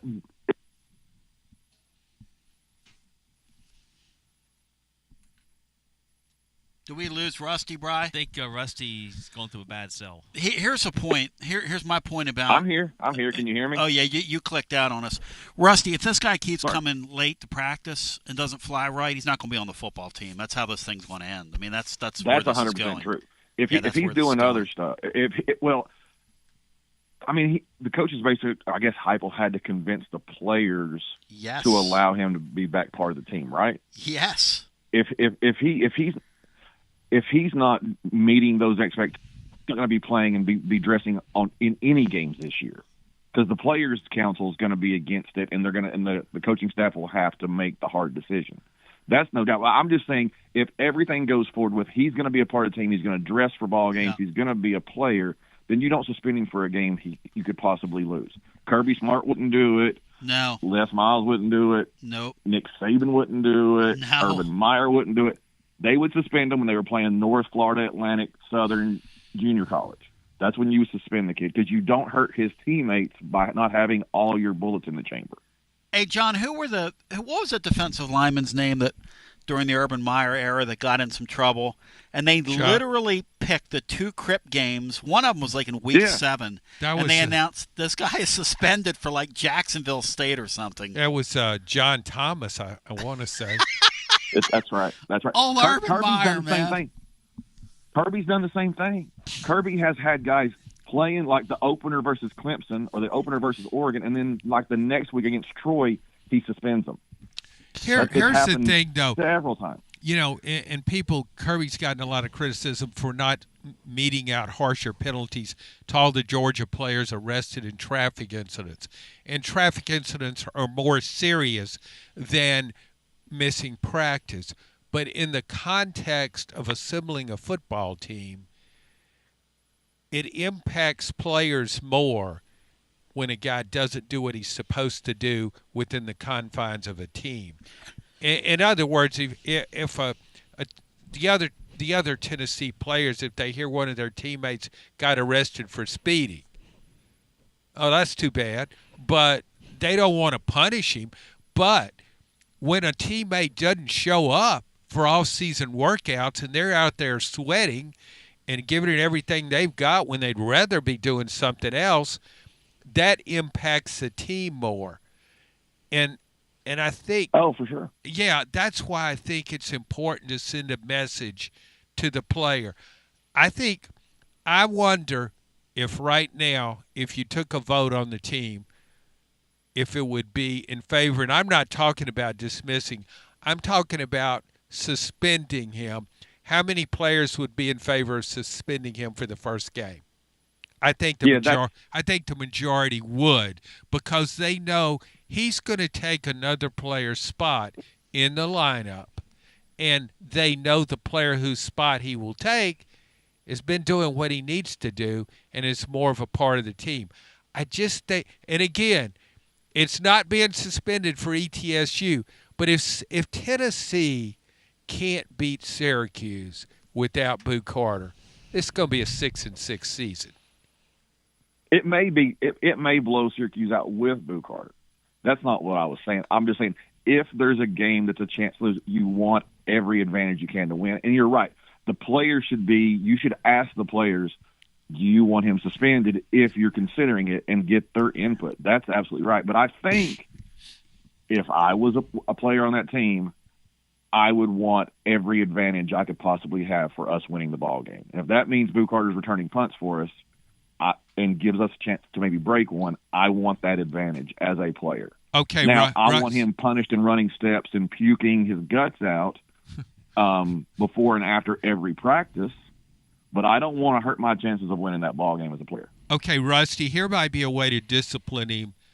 What if you said, we're going to bring Boo Carter back sort of piecemeal? We're not going to just reinstate him and everything is like it never happened. He's not going to start the game. He's going to play some defense, a little, just not every down.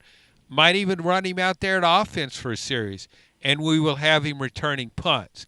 So you won't give him everything he had before. Even if you don't suspend him, I wouldn't start him. I mean, gosh, just don't start him. James Pierce Jr. didn't start last year. I don't know I don't know that's really a punishment, but again, I guess the ultimate thing is, you said it and you said it well. The players need to have input on it, on his punishment, and I'm assuming they have. I'm assuming the hurdles he's going through, a lot of that's player derived. That they were heavily involved in what he has to go through to get back and be part of the team and all that type of stuff. But nevertheless, you're right. The players have to be involved. My two teams, I'll be real quick. Nebraska, said it yesterday, and Pete stole my thunder. K-State's my other one. Nice. I love the purple and silver. I love that I loved everything about them. Their classic uniforms. I love the way they play ball. I love that they're blue collar. It would have been fun playing them in Tempe instead of playing Florida State because their defense wasn't nearly as good as Florida State. So we would have scored a bunch, but they were much better on offense than Florida State with Marcus Housen. Would have been a fun game. So I'm always for K-State, and I'm for Nebraska because they care, they do it the right way, and it's been so long that they've been down in the dumps that I'm pulling for them. So those two teams I'm always for. Lastly, when is Florida going to address my challenge, Tony? He challenged Zakai Ziegler and made a big deal, but he won't answer, and he won't talk about us both agreeing to do something and one donate to the other one's collective. He doesn't. Yeah, he won't. Florida. I hear fear. Scared. He'll address. He'll address little little Andy about a rap battle because he knows he can win that, but he don't want none of anything with shooting the basketball. Fear. Thank you, Rusty. He didn't even. The truth is that he really didn't even win the rap battle. Andy is a beat tactician. Whoa. He is a wizard of word. That's what you heard. And everything else is quite absurd. And the rapper Andy gets it flat out done. We got to take one more time out. Is that right, Bri? One more time out? And then we'll come back, get some more calls in. We're heading for a TLD Logistics overtime. And we'll get some more calls in on the other side. I got to get Matt's two teams and Brian's two teams. If Tennessee can't go to the playoffs this year, which two teams would you like to see in the playoff if it can't be us on a day where we have not done the whole show around Boo Carter? Because listen, I'm not doing that. I'm just not. I could have sat here and done that. I'm not doing that.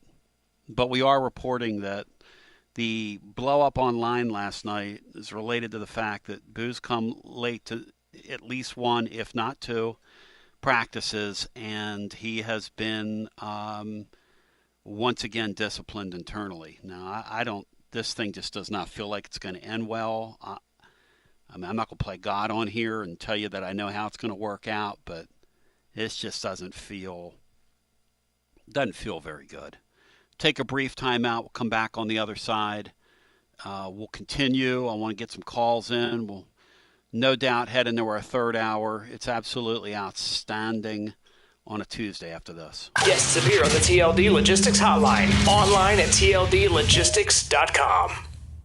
Whether it's baseball, football, softball, church groups, or schools, if you're raising money, do it with locally roasted Grade A Grounds coffee. I'm Billy Miller, a Vol alum and Knoxville native. You keep 40% of sales, and we donate 5% back to our East Tennessee community. Get started today by visiting our website at gradeagrounds.com. Although summer is almost over, the last thing you want during sweltering heat is a broken air conditioner or HVAC system. That means it's more important than ever to keep you and your family comfortable and safe during extreme East Tennessee weather. Don't ignore the warning signs that your AC is struggling or nearing the end of its lifespan. And if you need emergency HVAC repairs, routine preventative maintenance, or want to invest in a new system, then call the trusted HVAC experts at Pipe Wrench Plumbing, Heating, and Cooling. This month, get up to a $1,000 discount when you buy and install a new air conditioner or HVAC system. We make it easy with free on-site estimates for replacements and free second opinions on repairs. And if budgets are tight, we offer flexible payment plans including 0% financing with credit approval. Be sure to ask about our 10-plus year warranties that are 2 times longer than industry standards so you don't spend a cent on unexpected costs in the future. So call Pipe Wrench at 865-264-8090 or book online at pipewrench.com to schedule your appointment today. And as always, same-day service guaranteed or the visit is free. Hi, I'm Jim Simpson, owner of Simpson Meats. When's the last time you grilled a really good burger or steak? One your friends still talk about. Our goal at Simpson Meats is to make that happen every time you have a cookout. All of our cuts of meats, steaks, burgers, briskets, and pork are always fresh, flavorful, and sustainably sourced. We are family owned, so we know the importance of knowing how and where your food is raised. We have been putting quality first since 1888. Visit our butcher shop off Lovell Road or online at simpsonmeats.com. Life never stops moving, and between the 30-minute commutes, daycare pickups, weekly soccer practice, Tuesday night yoga, X number of coffee runs, and that weekend trip to Grandma's, you're racking up the miles. What you need is a tire that can keep up, a tire designed for doers, a tire that's going to last, like the exceptionally long-lasting Michelin Defender tire. With an 80,000-mile warranty and the safety and comfort you expect, you can forget all about the miles ahead and focus on getting to your destination or conquering your to-do list. Fleet Tire, I-275 exit 1B at East Woodland Avenue in Knoxville. That's Fleet Tire, I-275 exit 1B at East Woodland Avenue in Knoxville. Fleet Tire. Basilio here for Budget Transmissions. TGMD, the great Matt Dixon, took his Ford Escape to budget, and like our Gold Bullet back in the day, it was a total mess. And now, Matt's back in the game. He's got a new transmission, axle, wheel bearing, both radiator hoses, engine mounts, coolant hoses. I mean, his Ford Escape was about to escape to the junkyard, but he didn't begrudge it. He took it to budget, and now he's on his way back to Omaha. Budget Transmissions, over 30 years in business, conveniently located in Bearden. All extended service contracts are honored.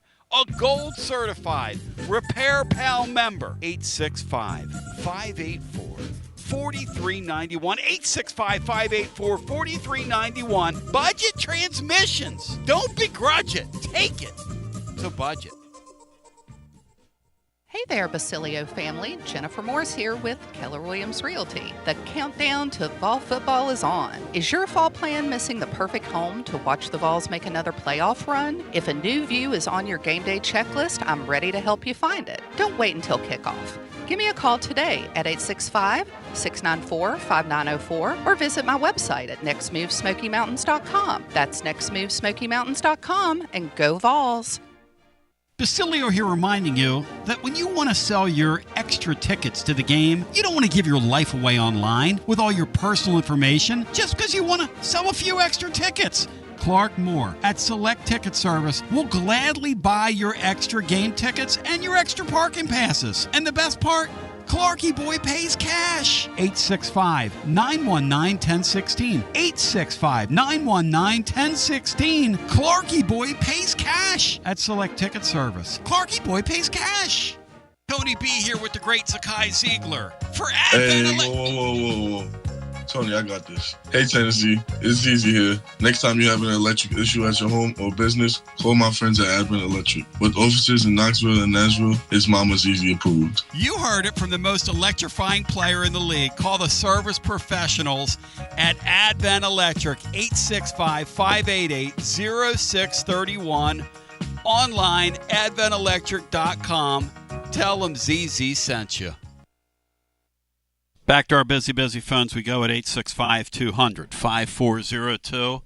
My name is T to the B, fired up, focused, and prepared for you in honor of the John Mateer rumors. I just want to say that you can now sign up at VIP Play.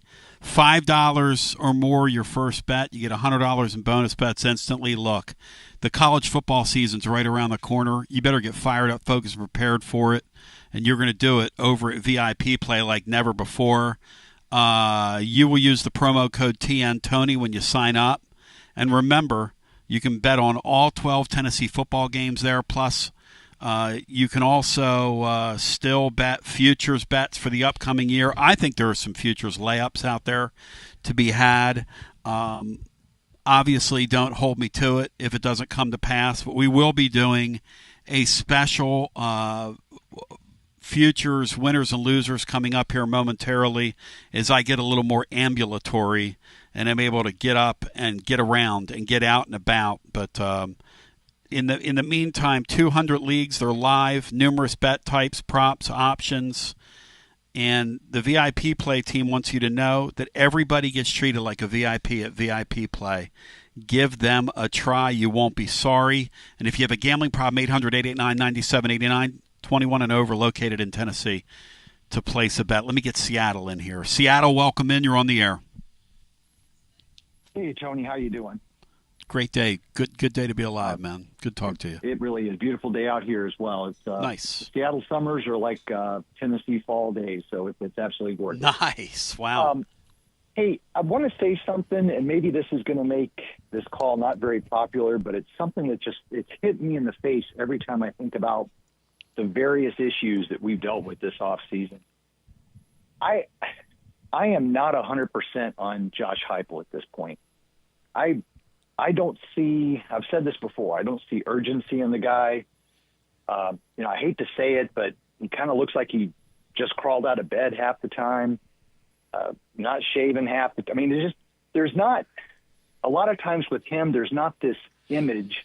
And that's part of being a coach, of someone who is fired up, focused, and prepared, like you say. And I'm seeing some of that. It feels to me in some of these off-the-field drama items. I mean, we lose our quarterback, and what do? We end up with the guy that the team who took him on threw away.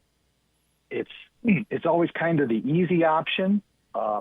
With Boo Carter, do one thing or the other. But if you let this thing just kind of drift along, hoping it works out, that's a recipe for disaster.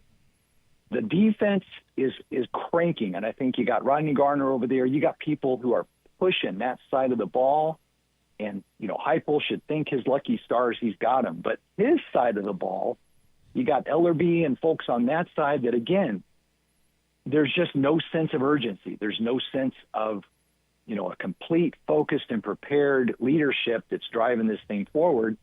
And I think we're starting to see the results. And it scares me because I think the world of Hypel. I think he's a great guy. I think he was absolutely the right hire at the time he was brought on board. But now is the time. I mean, this is his roster. This is his team. And I just kind of see us drifting sideways. I was wondering about your thoughts on that. I want Matt Dixon's thoughts on that because I think that's very interesting, the things you bring up. Matt, your thoughts on what Seattle's saying there? No, I think they're valid concerns and worries, kind of going forward if the program is going to take that next step and be one of those truly elite programs that can compete, not just to make the playoffs, but actually win a national title. Because I think we can all agree last year's team just wasn't good enough to do that for a couple of reasons. Now, you hope maybe this year, I think that easiest path to do that would have been to have that dynamic quarterback like Hendon Hooker, and you hope Nico could be that. But it's interesting that we've seen so many good things. You talk about the defense and all the things, the improvement they've made there, but it's almost come at the expense of his offense. So, and just the roster management stuff, I think we all kind of have questions about. I don't think he's a great recruiter. I think he's probably just good enough, but I'm not sure that's good enough to win a national title and get you into that upper echelon of the sport and truly competing for titles. So it's interesting. It's really fascinating. He's still a fairly young coach. So I do think that he could still grow and develop into that guy. But I think that cutthroatness that you see a lot of these elite coaches have, I'm not sure Hypel's ever going to be that. He's probably more sort of like that Dabo Swinney type where it's, not as cutthroat and kind of a little bit looser. But no, I think the concerns are definitely valid. I just hope we have enough patience with him because he's just look at what he's done here and all the great wins we've had and just how he's totally turned the program around. We can't ignore that either. But there are questions of if he can take that next step. I think those are very valid. Seattle, hang there. I want to talk this out because I think you bring up a couple of really interesting points. Stay right there. My word with Hypel is urgency, and I didn't understand. Look, I'm not going to belabor this, okay? Todd McShay did a thing yesterday that somebody sent me. I'm going to post it on the blog tomorrow. He says a lot of teams in this league had very good receivers already, and they all went out in the portal and upgraded. That was his observation, and I don't get the lack of urgency here. I just don't get it. I mean, it's a football season. You do your best. Put the best team you can on the field. In the meantime, to the radio listener, check us out over at tclub.team. When news breaks out, we break in. The blog's up there today, a couple thousand words for you. We love you. God bless. GBO, and thanks for listening. 1040 AM, 99.7 FM. Translator W259. TLD Logistics Powell, Overdrive. Knoxville. Overtime. Here we go. Start those engines. Fire this thing up, focus it, prepare it.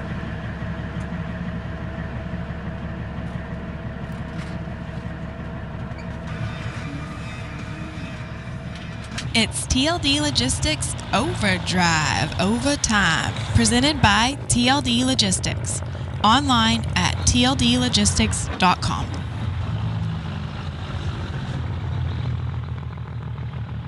And now let's go to the guys with today's edition of TLD Logistics Overdrive Overtime. And then, John, I want to come to you now on Seattle's, as it's TLD Logistics Overdrive Overtime.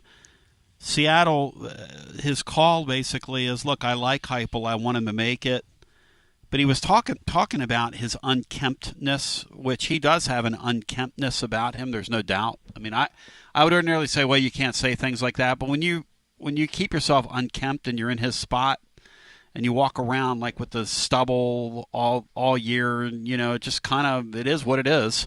In a lot of ways, it's kind of refreshing that he doesn't care about his looks. Obviously, he doesn't. He's not worried about the clothes he has on. He's not trying to be a pretty boy. At press conferences, he doesn't try to be something he's not. He doesn't try to entertain you. He's just, in my mind, he's a very good football coach who could be great if he had a little urgency to him. But he's a very good coach as it is. Your thoughts on some of the things Seattle had to say?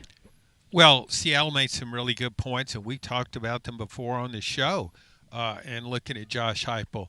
And I think Matt is wise to point out how much he's changed this program. Now, has he changed it enough for Tennessee fans? Of course not. Fans want to win a national championship, and we don't know if he can get there or not. But I thought you brought up Dabo Swinney. That's significant.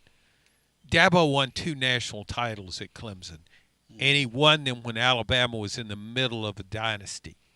He won those 2 nothing flukish about those championships or the team he built. Well, I go back to when Dabo was hired. I didn't think it was a very good hire. He'd never been a coordinator, and we look at Dabo and we see things that maybe you don't like about him personality-wise, different people. However, you look at the success he's had there, long-term success, plus he won it all when he had his best teams. And think back to when he won that championship with Trevor Lawrence. When he started out, he's got a veteran quarterback who'd waited his turn. He's now the starter. He starts 4 games. I think Clemson was maybe had lost one of them. But Dabo made the decision to replace him with Trevor Lawrence, a freshman, a true freshman. Those are hard decisions to make, really hard. Most coaches don't make that call. But he did, and he won a national title. So it's decisions like that. There was more to Dabo than I realized when he got the job. I say all that about Dabo just to point out Josh Hypel, like everybody else, has strengths and weaknesses. You talk about, well, he doesn't dress well, he doesn't care about his looks. I get emails about that all the time. Yeah. And I don't really care. I don't really care. Because if he wins and if he builds a good program, who cares? To me, I look at it, some coaches say, okay, I have to present a certain image. That's part of being a head football coach. That sends a message. Okay, fine. Josh Hypel is more, I just think of Josh Hypel is a coach, that he just wants to coach football, that he doesn't want to get into all this other stuff and think about it and not worried about. But John? Yes. But John, that's a head coach's job, is to get into all that other stuff and think about it. Well, if you want to be a coordinator, that's really interesting. And you want to roll out of bed, it's really and interesting. Get out there and do your, but if you want to be a head coach, you are part of your job is being polished. Excuse me, is being polished and being the leader and taking hard decisions. And I just don't. I haven't seen that in him. I want to ask Matt about that. Hey, Matt, what do you think? Seattle says part of this guy's job is to project a better image. Because I'm going to tell you something. This is what comes to my mind when you say this. The guy that started him, the guy that he points to in his career who had the best was Mike Leach. Mike Leach was exactly who Hypel is. Mike Leach walked around looking, like he would meander around. Half the time he wasn't shaved. He would wear kind of the rumpled clothes. I wonder if he got some of that from Leach. Just, hey, I just want to be a football coach, and I'm not really worried about my image that I project. What do you think, Matt? Does Seattle make a good point about that? Because I'm with John. I hear a lot about it as well.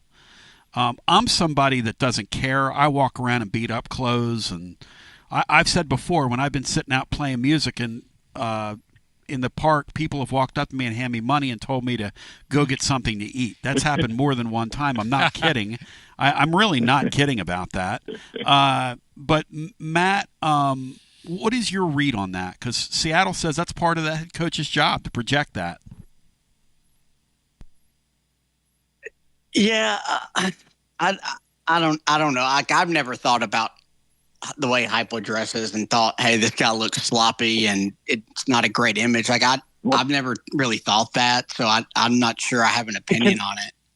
I do see where you're coming from. I'm not sure that I think it really matters. And that's not my main point. I don't want to get too down that path. It's part of the whole package for me of just a guy who's not being proactive. And that's what I'm really focused on. The appearance stuff is sidelined. It's almost like proactive. It's almost like the appearance might be a symptom of a bigger problem. And I can see your take on that because there's so much involved now. What I think, when Tony said, we don't think Hypel's a great recruiter. Everybody that ever coaches at Tennessee can recruit a top 25 coach. Yep. Top 25 team. Yep. Yeah. You just can do it at Tennessee. Okay. What I think is you need to compliment a coach. What does he do well? Okay. What doesn't he do so well? Then you build a staff around him that can do that. You build a strong NIL program. I think Tennessee's done that. And you have to have strong roster management, and we keep using the word urgent, a sense of urgency. Going back to last season at the end of December, I wrote about this today in the News Sentinel. You go back then, we knew Tennessee needed an upgrade at wide receiver. Knew it. But Tennessee didn't go all in with just a vengeance in that transfer portal and get one of these guys that so much of the competition was able to get. Those are the things. Those are really valid. Those are very valid points. Yes. And he brings up another point about the Boo Carter thing. It's how we're you seem to be drifting. It's the same thing from the Nico deal. They let the Nico deal, when you look back on it. And look, I'm not making $10 million. I'm playing like Monday morning quarterback here. But you should have nipped that thing in the bud in December, one way or another. And they're doing the same thing with this Boo Carter deal. They're like half pregnant with it, and you can just see it coming. Seattle's got a really good point on that. I agree. Very troubling. It's very, very troubling. It's like the old saying: you either blank or get off the pot at some point in all these things. And I just want to say I'll get off the line. I'm pulling for him. I think Hypel is a great guy. I think he's a fantastic coach. I'm glad we hired him. Yeah. And I'm just pulling for him. Absolutely pulling for the guy. Sure. Listen, but you can say you can make critical comments and constructive criticism even. Some would say, talking about somebody's appearance is not fair game, but there are people that feel the same way Seattle feels. I'm not going to tell anybody how to feel. John gets the emails. I get the emails from people. But hey, why didn't this guy clean up his appearance? Why doesn't this guy? That's controllable. Some appearances, not all their appearances are controllable, but that is. Yeah, well, you know what, though? In his mind, he just wants to coach football. He doesn't care about that stuff. So, but well, what do I know? But Tony, go back to what you said about Nico and allowing that more so. It relates to that more so about kind of drifting. Yeah. Well, let's hope this thing works out. We'll just, maybe this thing will work out. It's kind of avoidance management. Mm-hmm. You realize you got a problem here. The sooner you address it, the better. I mean, and we all like to avoid problems. And so, but we don't usually help ourselves when we avoid them too long. At some point, you finally realize, I got to deal with it. And this spring, he dealt with it and said, we can't do this anymore. No, actually, the kid didn't show up Friday. He didn't say that, John. The kid didn't show up on a Friday. Well, I know, but it got to that point. I mean, yeah. They had no. It's not that kid made the decision. That kid left for UCLA. They didn't throw him off the team. Come on, let's get real here. Let's not rewrite history. I'm not going to sit here and let anybody do that. They let it go to the point where that kid walked off the campus because they let it go for several months because they let that kid in December. They knew he was negotiating with other teams around the SEC, and they let it go. Okay, if you go back to December, Tony, that's where you say, you know what? Goodbye. We can't count on this guy. That's right. But keep in mind, the context of that time-wise, you're going into the college football playoffs. You get no argument from me. You get no. It's uncharted territory.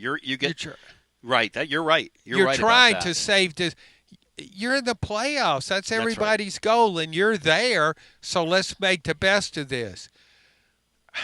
Maybe though, in real stealth mode, you should be calling other quarterbacks. No question. And I hope, Matt, here's the thing about this head coach. If he's ever going to take that step from very good to great, because he's very good right now, but he's not great. And you're in a league where you got some great guys. You got some pretty great coaches. So you're pretty good in this league right now. You can make the playoffs and, kind of have fun, and that's good. It's a lot better than what we were doing 15 years ago. But, Matt, I want to believe that if that ever happens again, they handle it differently. Do you think, Matt, if it happened all over again, they'd handle it differently, or would we walk right down that same path? That's the question. Oh, no, they'd handle it much differently. I hope you're right. I hope so. So you make that call to a quarterback, and you tell the quarterback or his representative, you tell him, look, yep, we can't continue down this path. We want to play out this season. We're in the playoffs. Maybe we can upset Ohio State and end up winning the national championship. We'll take it as far as we can. But long term, we know this isn't the answer. We want you to be our guy. That's right. We want you to be our guy. That's right. And if you commit to us, when this season's over, we tell Nico, thanks for playing. The Altmaier guy, this guy, that guy. Because if you're doing it in December, like our caller said, all we did was trade Nico for UCLA's trash. They throw out in the trash. We went and rummaged through their. That's true. I mean, that's kind of what happened. They threw that kid out like he was, they just discarded him. I mean, that's kind of what happened. But to our caller in Seattle, I would say, well, there was really nothing else Tennessee could have done at that point, because they did try to. When it happened, they called the guy at Baylor. They called the guy at who were some of the other schools? They called the guy at Illinois. There were a few other guys they got involved with. If I really thought long and hard about it or checked my notes. Did they talk to the Kansas State? Kansas State kid. They talked to the kid at TCU. I mean, there were several guys that they tried to. But at that point, you're going to ask a starting quarterback to spit in the face of a program that's been good to him. And the Altmaier guy is now a hero at Illinois, because he stuck around, and it was semi-public that Tennessee came a-calling, and he decided to stay where he was. So there's also the aspect of that, Tony, the timing. If a quarterback looks at it strictly from a selfish perspective and said, okay, I don't care about my school, my teammates, if I get a better deal, I'm taking it. But if he looks at it very critically and says, well, yeah, I can go there, but I've already missed spring practice. I'm going to have to learn a completely different offense, and I'm going to a school where I questionable wide receiving core. Why would I do that? Why would I make that choice when I know what I've got here, and I've got it pretty good? Now, if I got a chance to maybe be great somewhere else, sure. But I just don't think that idea of not having the comfort of going through the extra time and preparing for a season and going through spring ball and learning all the intricacies of the offense, you're losing that. So to me, even if you didn't care about your program and your teammates and you just made a selfish decision, you would say, no, this isn't a good business decision. Back to the phones we go at 865-200-5402. It's a very interesting thing. And look, this is not easy. Managing these players is not easy. This Boo Carter thing's a mess. It was a mess in the summer. It's kind of a mess now. He's not flying right. This thing is not going to – I mean, I'm not going to say it's not going to work. I almost said that. It's kind of what I feel, but who knows? We chose not to put do the whole show around it today. Should they get rid of him? Should they not get rid of him? Like, I'm not doing that. I mean, for one thing, it's boring, and there's a big college football world out there, and it's a big – it is a huge blank canvas. One could argue, why do we even have preseason polls anymore? Because the 25 teams that start there, the first 7 or 8, I think we all agree belong there. But the rest of them, who the hell knows? Brian Hartman said, Matt, yesterday that you could put Tennessee anywhere from 15 to 35 and he wouldn't argue with you. Do you agree with that take, Matt, before we go back to the phones? Yeah, probably. Yeah, they could be. Yeah, you could say, yeah. And that's the trick, isn't it? I mean, if you're looking at it honestly, right? You go, okay, 15 to 30. So 15, you're scratching 9-3. Maybe you jump into that 10-2 range, but you're scratching 9-3. And then if you're 35, you're 8-4. 7-5 is the absolute floor here. Unless you go out there against Syracuse and you can't play at all and they roll you. If Syracuse rolls you, I mean, forget about it. Like John said, you might as well just walk off the field. You can't. There's just no way. That Syracuse team is a dreadful college football team this year. But John, here's the thing: what happens if Syracuse walks out there and they found a couple wide receivers in the portal that can play like we don't know, and this Angeli guy who can throw the ball around a little bit is really good in their offense, and this Fran Brown guy, they find something. I guess you just never know, do you? Well, yeah, anything's possible, but I just look at what Syracuse lost. Syracuse had a favorable schedule last year, won 10 games, really good offensively, but it had Kyle McCord at quarterback who passed for over 4,000 yards, lost its number one running back, lost 2 receivers. Trevor Pena is at Penn State now. So lost all these players. I just don't think Syracuse football is to the level where it can suffer that kind of attrition and be successful. And I also saw where it had brought in some transfers, but the stats of those incoming transfers don't match up with what they lost. My favorite piece of the Syracuse thing was, and it just kind of goes to show you, because you were talking about how their position in the sport is so different than it used to be. Texas got to look at their 2 defensive tackles in camp in the spring and said to themselves, you know what, we're trying to win a national championship and our tackle play is just not up to snuff. And they went and bought the best defensive lineman that Syracuse has right off their roster at the end of the year. And that's the way the cookie crumbles. I mean, that's, so even with all those losses, they incurred another one. They already weren't very good. and they incurred another one because that's the state. What's the word I'm looking for here? That's the that's where their program resides. Let's go back to the phones, and we'll get W. Lynn in here, followed by Joshy, followed by Josh. W. Lynn, welcome in. Patriots doing today? Hey, buddy.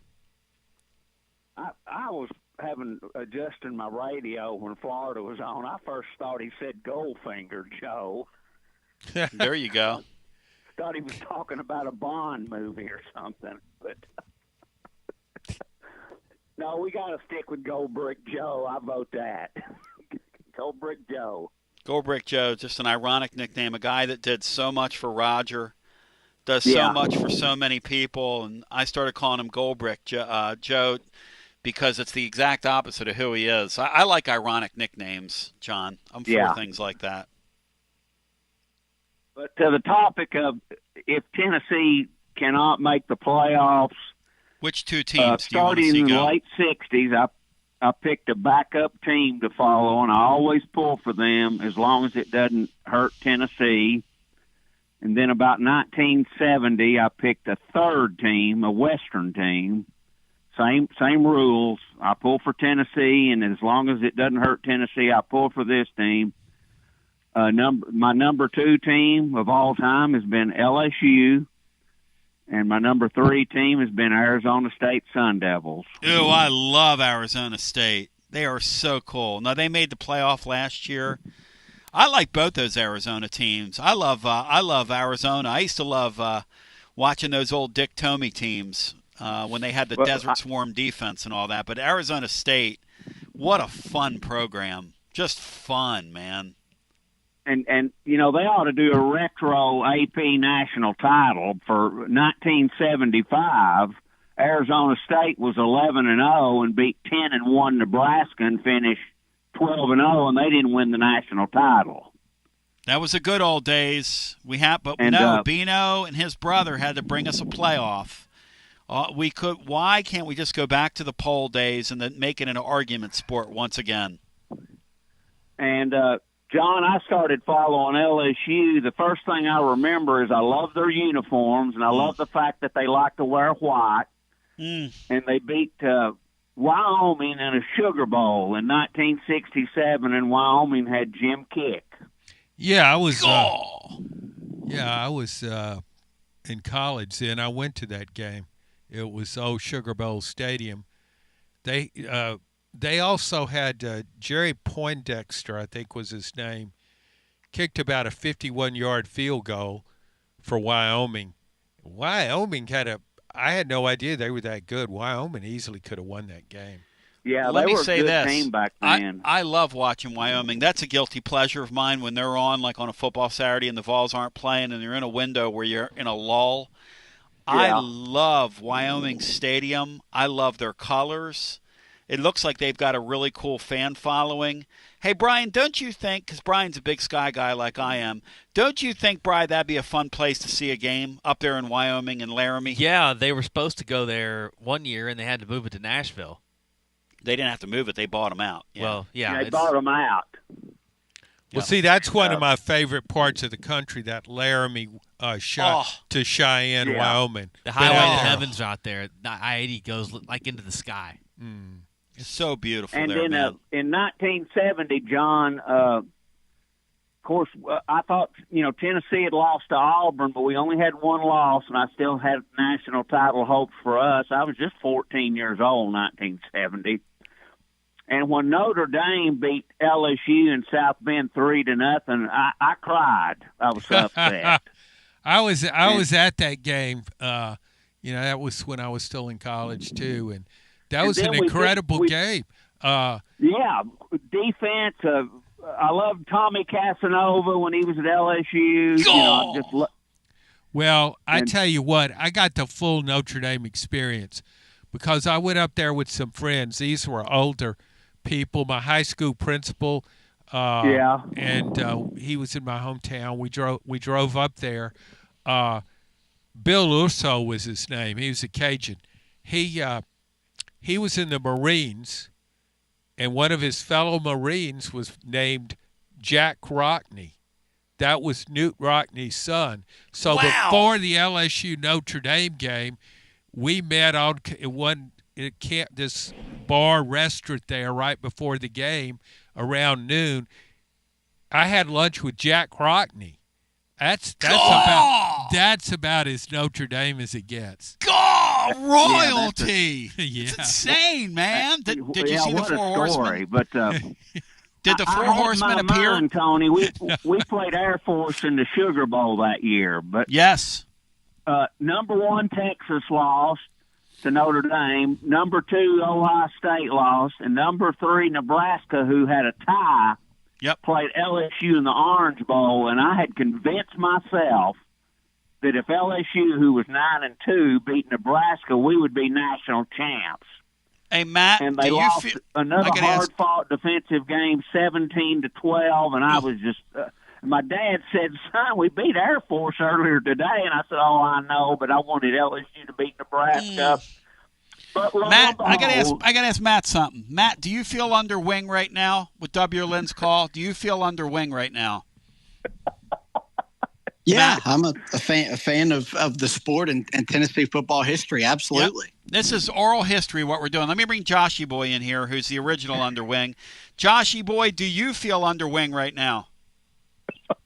Yes, I do. All right, stay right there. Your call's up next. You're learning your history. Listen to this, though, Tony. Some things never change.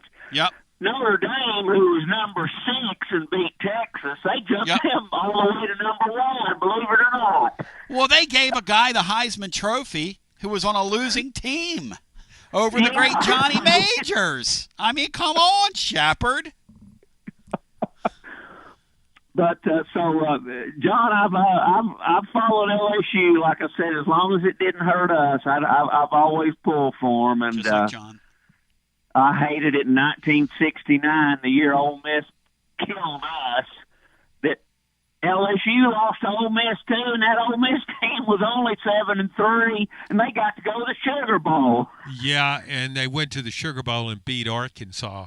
People remember this. That was Archie Manning, so he lifted that team. And it's really sad, Peyton, it was a big deal. Peyton didn't win the Heisman here. I understand. He should have won the Heisman in 97. But Archie Manning, man, he should have been a Heisman Trophy winner. I agree. He played with a cast on. He just talk about lifting a team. He did with Ole Miss. They beat some of the best teams in the country with him at quarterback.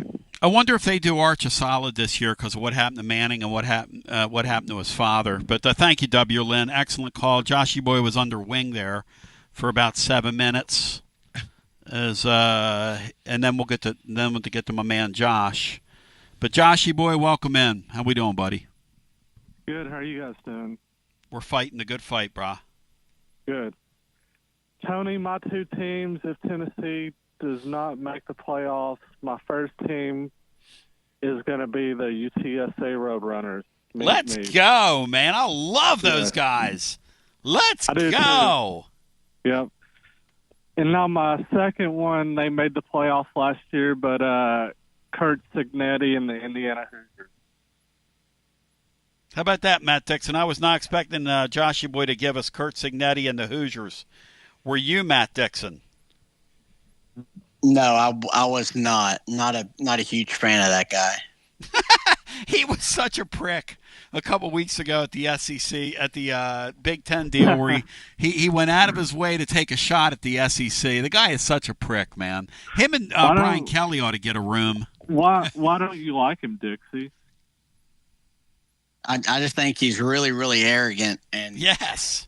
To say what he did after they backed out of their non-conference schedule this year is just goes against everything he supposedly stands for. Really ridiculous. And then he says, "Well, the SEC. I mean, that's how they roll, and that's what we're doing."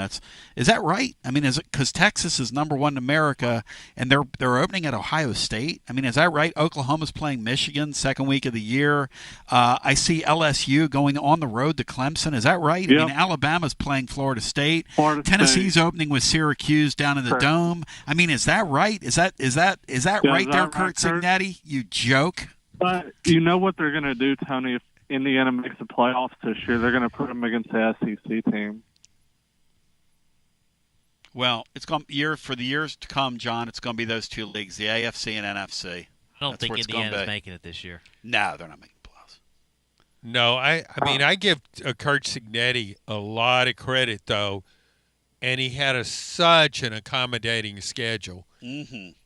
Granted, Yeah. but still, in Indiana, to have that record at Indiana, I mean, that's a tremendous accomplishment. You look at Indiana's history. Oh, that's just not supposed to happen. So the guy obviously can coach. Well, he took Ole Miss's playoff spot, basically, is what happened, guys. Yeah, if you stop and think about it.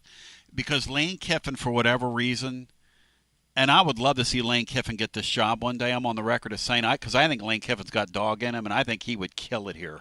However, Matt is right to point out that Lane Kiffin has that thing where, for whatever reason, he suffers a brain cramp each year. There's no way, Matt, they lose to Kentucky last year. There's just no way that's possible, Matt, in their building. That should never happen. Hey, yeah, No, speaking that of was- A joke.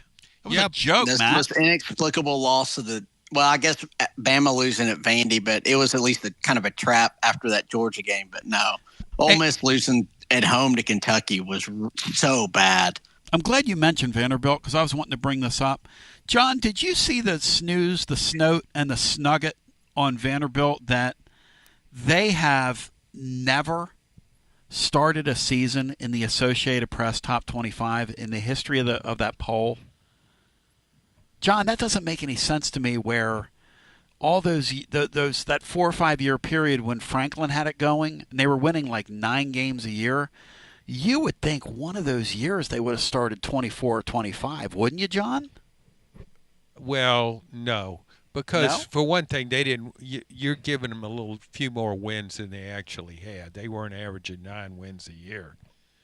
I said some of the teams won 8 or 9 games, is what I was saying. You had thought that when they were kind of hot there for a little bit. Yeah, they were. But remember, too, in the SEC East, the East was not as good as the West. I think most of us would agree with that for much of the time. And I just don't think Vanderbilt guy had some favorable schedule. James Franklin did a tremendous job. I'm not slighting him at all. But I can just see why. I mean, look what happened last year at Vanderbilt. It beat Alabama. It won 7 games. I still think they're one of the 4 worst teams in the league this season. Hey, Matt, did that surprise you, Matt, when you saw question. that figure? When you saw that figure, Matt, that they hadn't ever been in a preseason top 25 in the AP?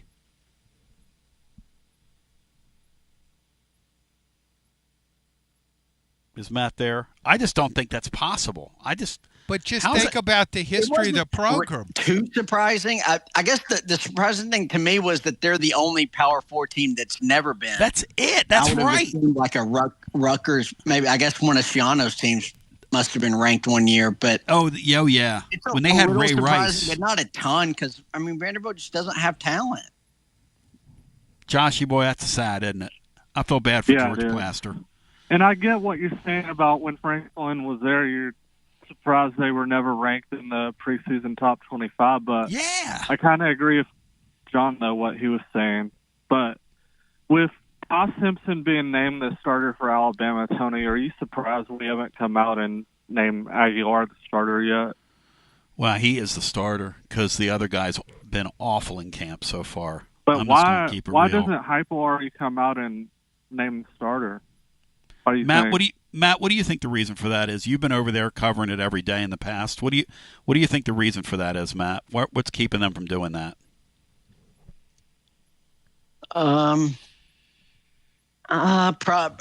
Probably just wants Aguilar to earn it a little bit more, since he wasn't here, in the spring, and he's kind of playing catch up. Even though it certainly seems like he's going to be, I think they probably want him to earn it, kind of go out and earn it more than Merklinger loses it. I think coaches preach competition relentlessly, and competition at every position. So there's some other positions maybe not quite decided, so you don't want to separate quarterback. it happens every year. These quarterback decisions go down Sure to the does. wire, even though you know who's going to be the guy.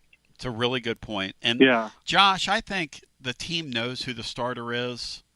Merklinger knows he's not starting. Yeah. They look at it each day in practice. They also know that McIntyre's had the best camp because And McIntyre's been really Tony, good in this camp. yesterday I got Yep. told by some Twidiots that George McIntyre could be the starter, and I said, "You're out No of your way. mind." No way. No Not way. happening. Yeah. No. Not Hey, happening. John, out the door, I want to give you my national championship winner for this year. You ready for it? Go. I think the Big Ten is not going to win it for a third straight year, like Paul Feinbaum said. With that being said, my national championship winner this year, I'm predicting it's going to be the Alabama Crimson Tide.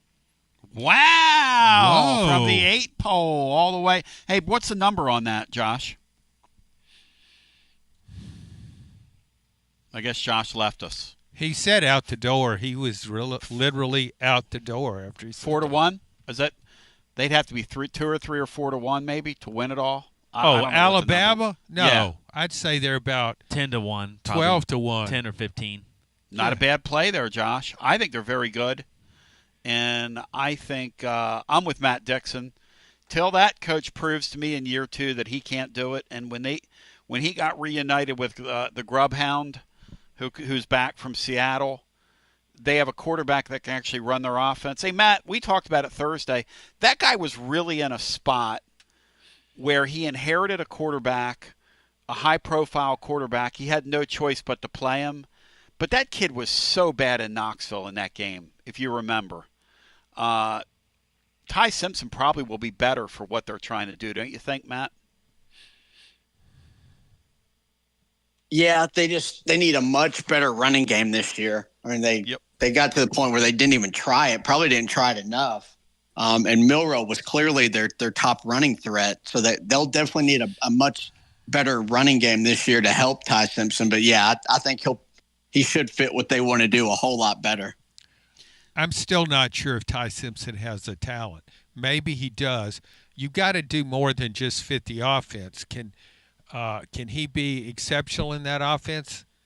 We don't know, but maybe he can. And if Joshy Boy believes Alabama's going to win it all, then he obviously believes in Ty Simpson. Let's get Big Josh in here. Yeah, Bama's a stock I will buy. I'm hoping to put the kibosh on him so we can get down there and get a W. Let's get Josh in here. Josh, welcome in on TLD Logistics Overtime. Overtime, Tony. Love it, brother. Where are you? Give me your coordinates, my man. I'm just left Johnson City, heading back from Spartanburg, going to the Big E out here, Big Eastman Chemical Company. Love it. Pick up some more chemicals. But hey, Tony, I think W. Lynn's sucking up to Adams a little too much. I don't know about the LSU. Come on, I mean, haven't we seen LSU enough? I mean, nobody I agree wants with to that. see I don't want them in the damn douchebag playoff. Brian Kelly and the corn dogs in the playoffs. Come on. I want to see some. Give me some fresh blood. Who are the 2 teams you'd like to see, Josh, if it can't be us?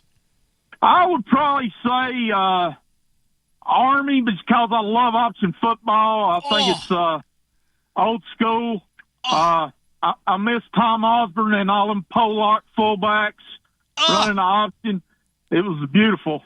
I wish we could see that again. And just for selfish reasons, because up here on this end of the state, we are surrounded by Virginia Tech fans. I'd like to see them get a little better. It's kind of took a lot of the rivalry out of that. They sucked for so long. So, guys, even though I happened can't to them? stand them and hate them, What happened to them? What is going on with Virginia Tech football? Why? How have they lost their way to this point?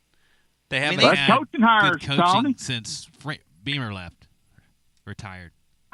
Yeah, it's really strange. Well, Ricky Ronnie was a really good what's the word? Coordinator at Penn State, and thought to be a rising coach through the ranks. And John, isn't that weird how they've just kind of ceased to exist? Yeah, sometimes coaches you have a Tennessee went through this when you have a coach for a long time. You make bad decisions thereafter. It's all about hiring the right guy. Virginia Tech has good history, has good tradition. They should have hired Shane Beamer, Adams, even though I can't stand him and he's an idiot. Right.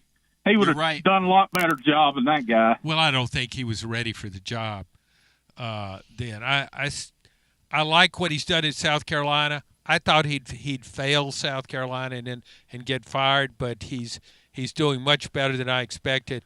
And your selection of Army, I love option football too, so I like that. And since we're doing preseason nuggets, I heard that Army transfer, defensive lineman, Elo Madozi, I think is how you pronounce it, that he's looking really good for Georgia in preseason camp. I don't know. Hey, Josh, I don't know why more people wouldn't go get Army players as transfer. You can get a guy in the transfer out of their program. You know you're getting a tough SOB. It's like bringing in those Polynesians. The I kids get that as many go Polynesians there, as I could. They make a commitment to go there, and they're in the Army and the service academy and all that. They're going to stay with their commitment. That's just kind of what that is. Maybe if they had an extra year. John, how do they do that? John, you have the Army background. How do they transfer out of Army? How does that work? Well, I think they've relaxed. Well, I think you could always just transfer out of there. You've got a military. Do you even still have a military commitment if you go to an academy? What happened with Paul Skeens? No, he wasn't there. He didn't finish his career there, though. But if you finish your career there and graduate, you have a military commitment. Yes. You're right, John. So why is Paul Skeens? I want an investigation into that. No, he didn't finish his career there. He only pitched there for 1 year, I think. Yeah, you can transfer. You can leave the military school. But if you actually graduate from there, I think you're obligated still to, as Roger Staubach once did at Navy, and Joe Bellino at Army, you're obligated to go into the military. Hey Josh, by the way, your work online, the way you shout out the 24,000 waiting list is very much appreciated by this living fan. So kudos to you. But go ahead. You were going to say. Hey, Tony, the reason I called in this whole Blue Carter deal, it's kind of changed my whole opinion on Hypel and the Nico situation. I was really critical of Hypel during that, but I think Hypel, the culture he's built over there, you don't build that culture and without your players knowing you care about them. You don't get respect unless they know that you care about them and you're loyal to them. I think he got burnt by Nico on his loyalty. I think he's got burnt a little bit on some assistant coaches because he's a little too loyal. I think he cares about Blue Carter, and that's just who he is, I believe. And I don't think that's a bad thing, Tony. No, I don't give a rat's ass about stubble on his chin or image or any of that. I care about beating Alabama, and I care about winning football games. And if he does those, that's what he's going to be judged on at the end of the day. We went 15 years, and we couldn't win shit, Tony. Now we beat Alabama twice in the last 4 years. I mean, I'm not going to nitpick the guy to death. Yeah, he's got agree faults. with that. He doesn't care. He's got faults.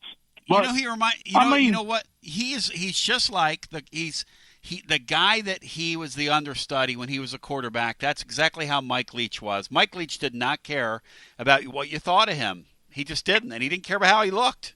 He cared about coaching football, and he was pretty damn good at it. I think he's like it because he's a player. I think he relates to people still as that same person that he was. And truthfully, the difference in great coaches and good coaches, and he's a good coach, is sometimes you got to loyalty can't stand in the way of taking that next step, like Matt says, and it'll come down to whether he can or he can't. But either way, as long as he keeps winning games, he's not going anywhere. So you're the man. You're the man, brother. Thank you. It's a great call. Matt, John, Bry, any final thoughts from anybody on the way out? Been a very interesting and spirited show today. Well, my two teams, and Matt go can give ahead. his, Go ahead. I'm sorry, Bry. I like Wisconsin is one because they have a tremendous fan base. They have a great stadium and a home field advantage, and I think that's a cool place to see a game. And they've sort of been one of those teams on the cusp of being – they've been pretty good for a while, but they've never been quite that good. And I think a 12-team playoff is definitely attainable for them. And another one, maybe South Carolina from the SEC. How about that? Frankie Jr. getting a shout out from Bry, who, by the way, Frankie Jr. comes across really, really well in this Netflix special. Comes across really, really earnestly, and you can just see why those kids respond to him. To what Josh was saying earlier, Matt, who are your two teams? I think you and I agree on one of them. Yeah, mine have all kind of been said. That Nebraska would be one.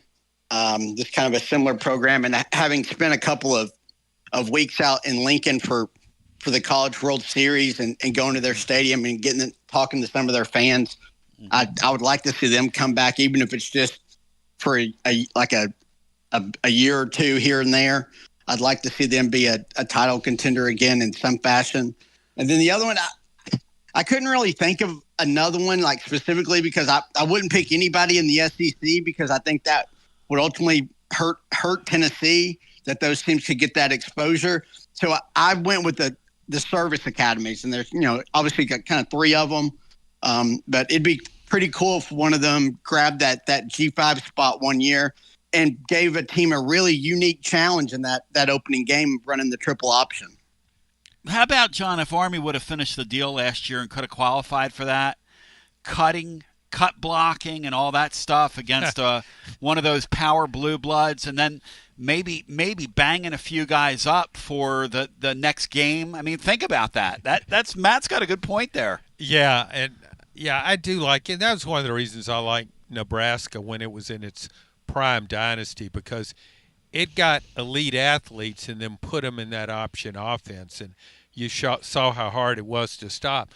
When Bride brought up Wisconsin, I thought of another team. I'd mentioned Texas Tech and Syracuse earlier, but Iowa. I think Iowa has really good fans.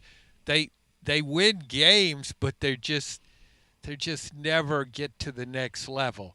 I would kind of like to see. I would like to see Iowa. There's ceiling with those type of teams, Wisconsin and those Big Ten West teams. Didn't they make a 14 playoff one year, Iowa, or am I imagining that? They were really good one year when the year after Tennessee beat them. I think they were in the Rose Bowl. They played Stanford. They did not get – okay, so it was Michigan State that got to a 14 playoff. No, I knew it was they one of those. played Michigan State in the Big Ten title game, and there was like a goal line stand that I think Michigan State scored on. Okay. That gave them that final playoff spot. There you go. Okay. And they got I knew it was by Bama. Yeah, they went on and got just absolutely emolulated.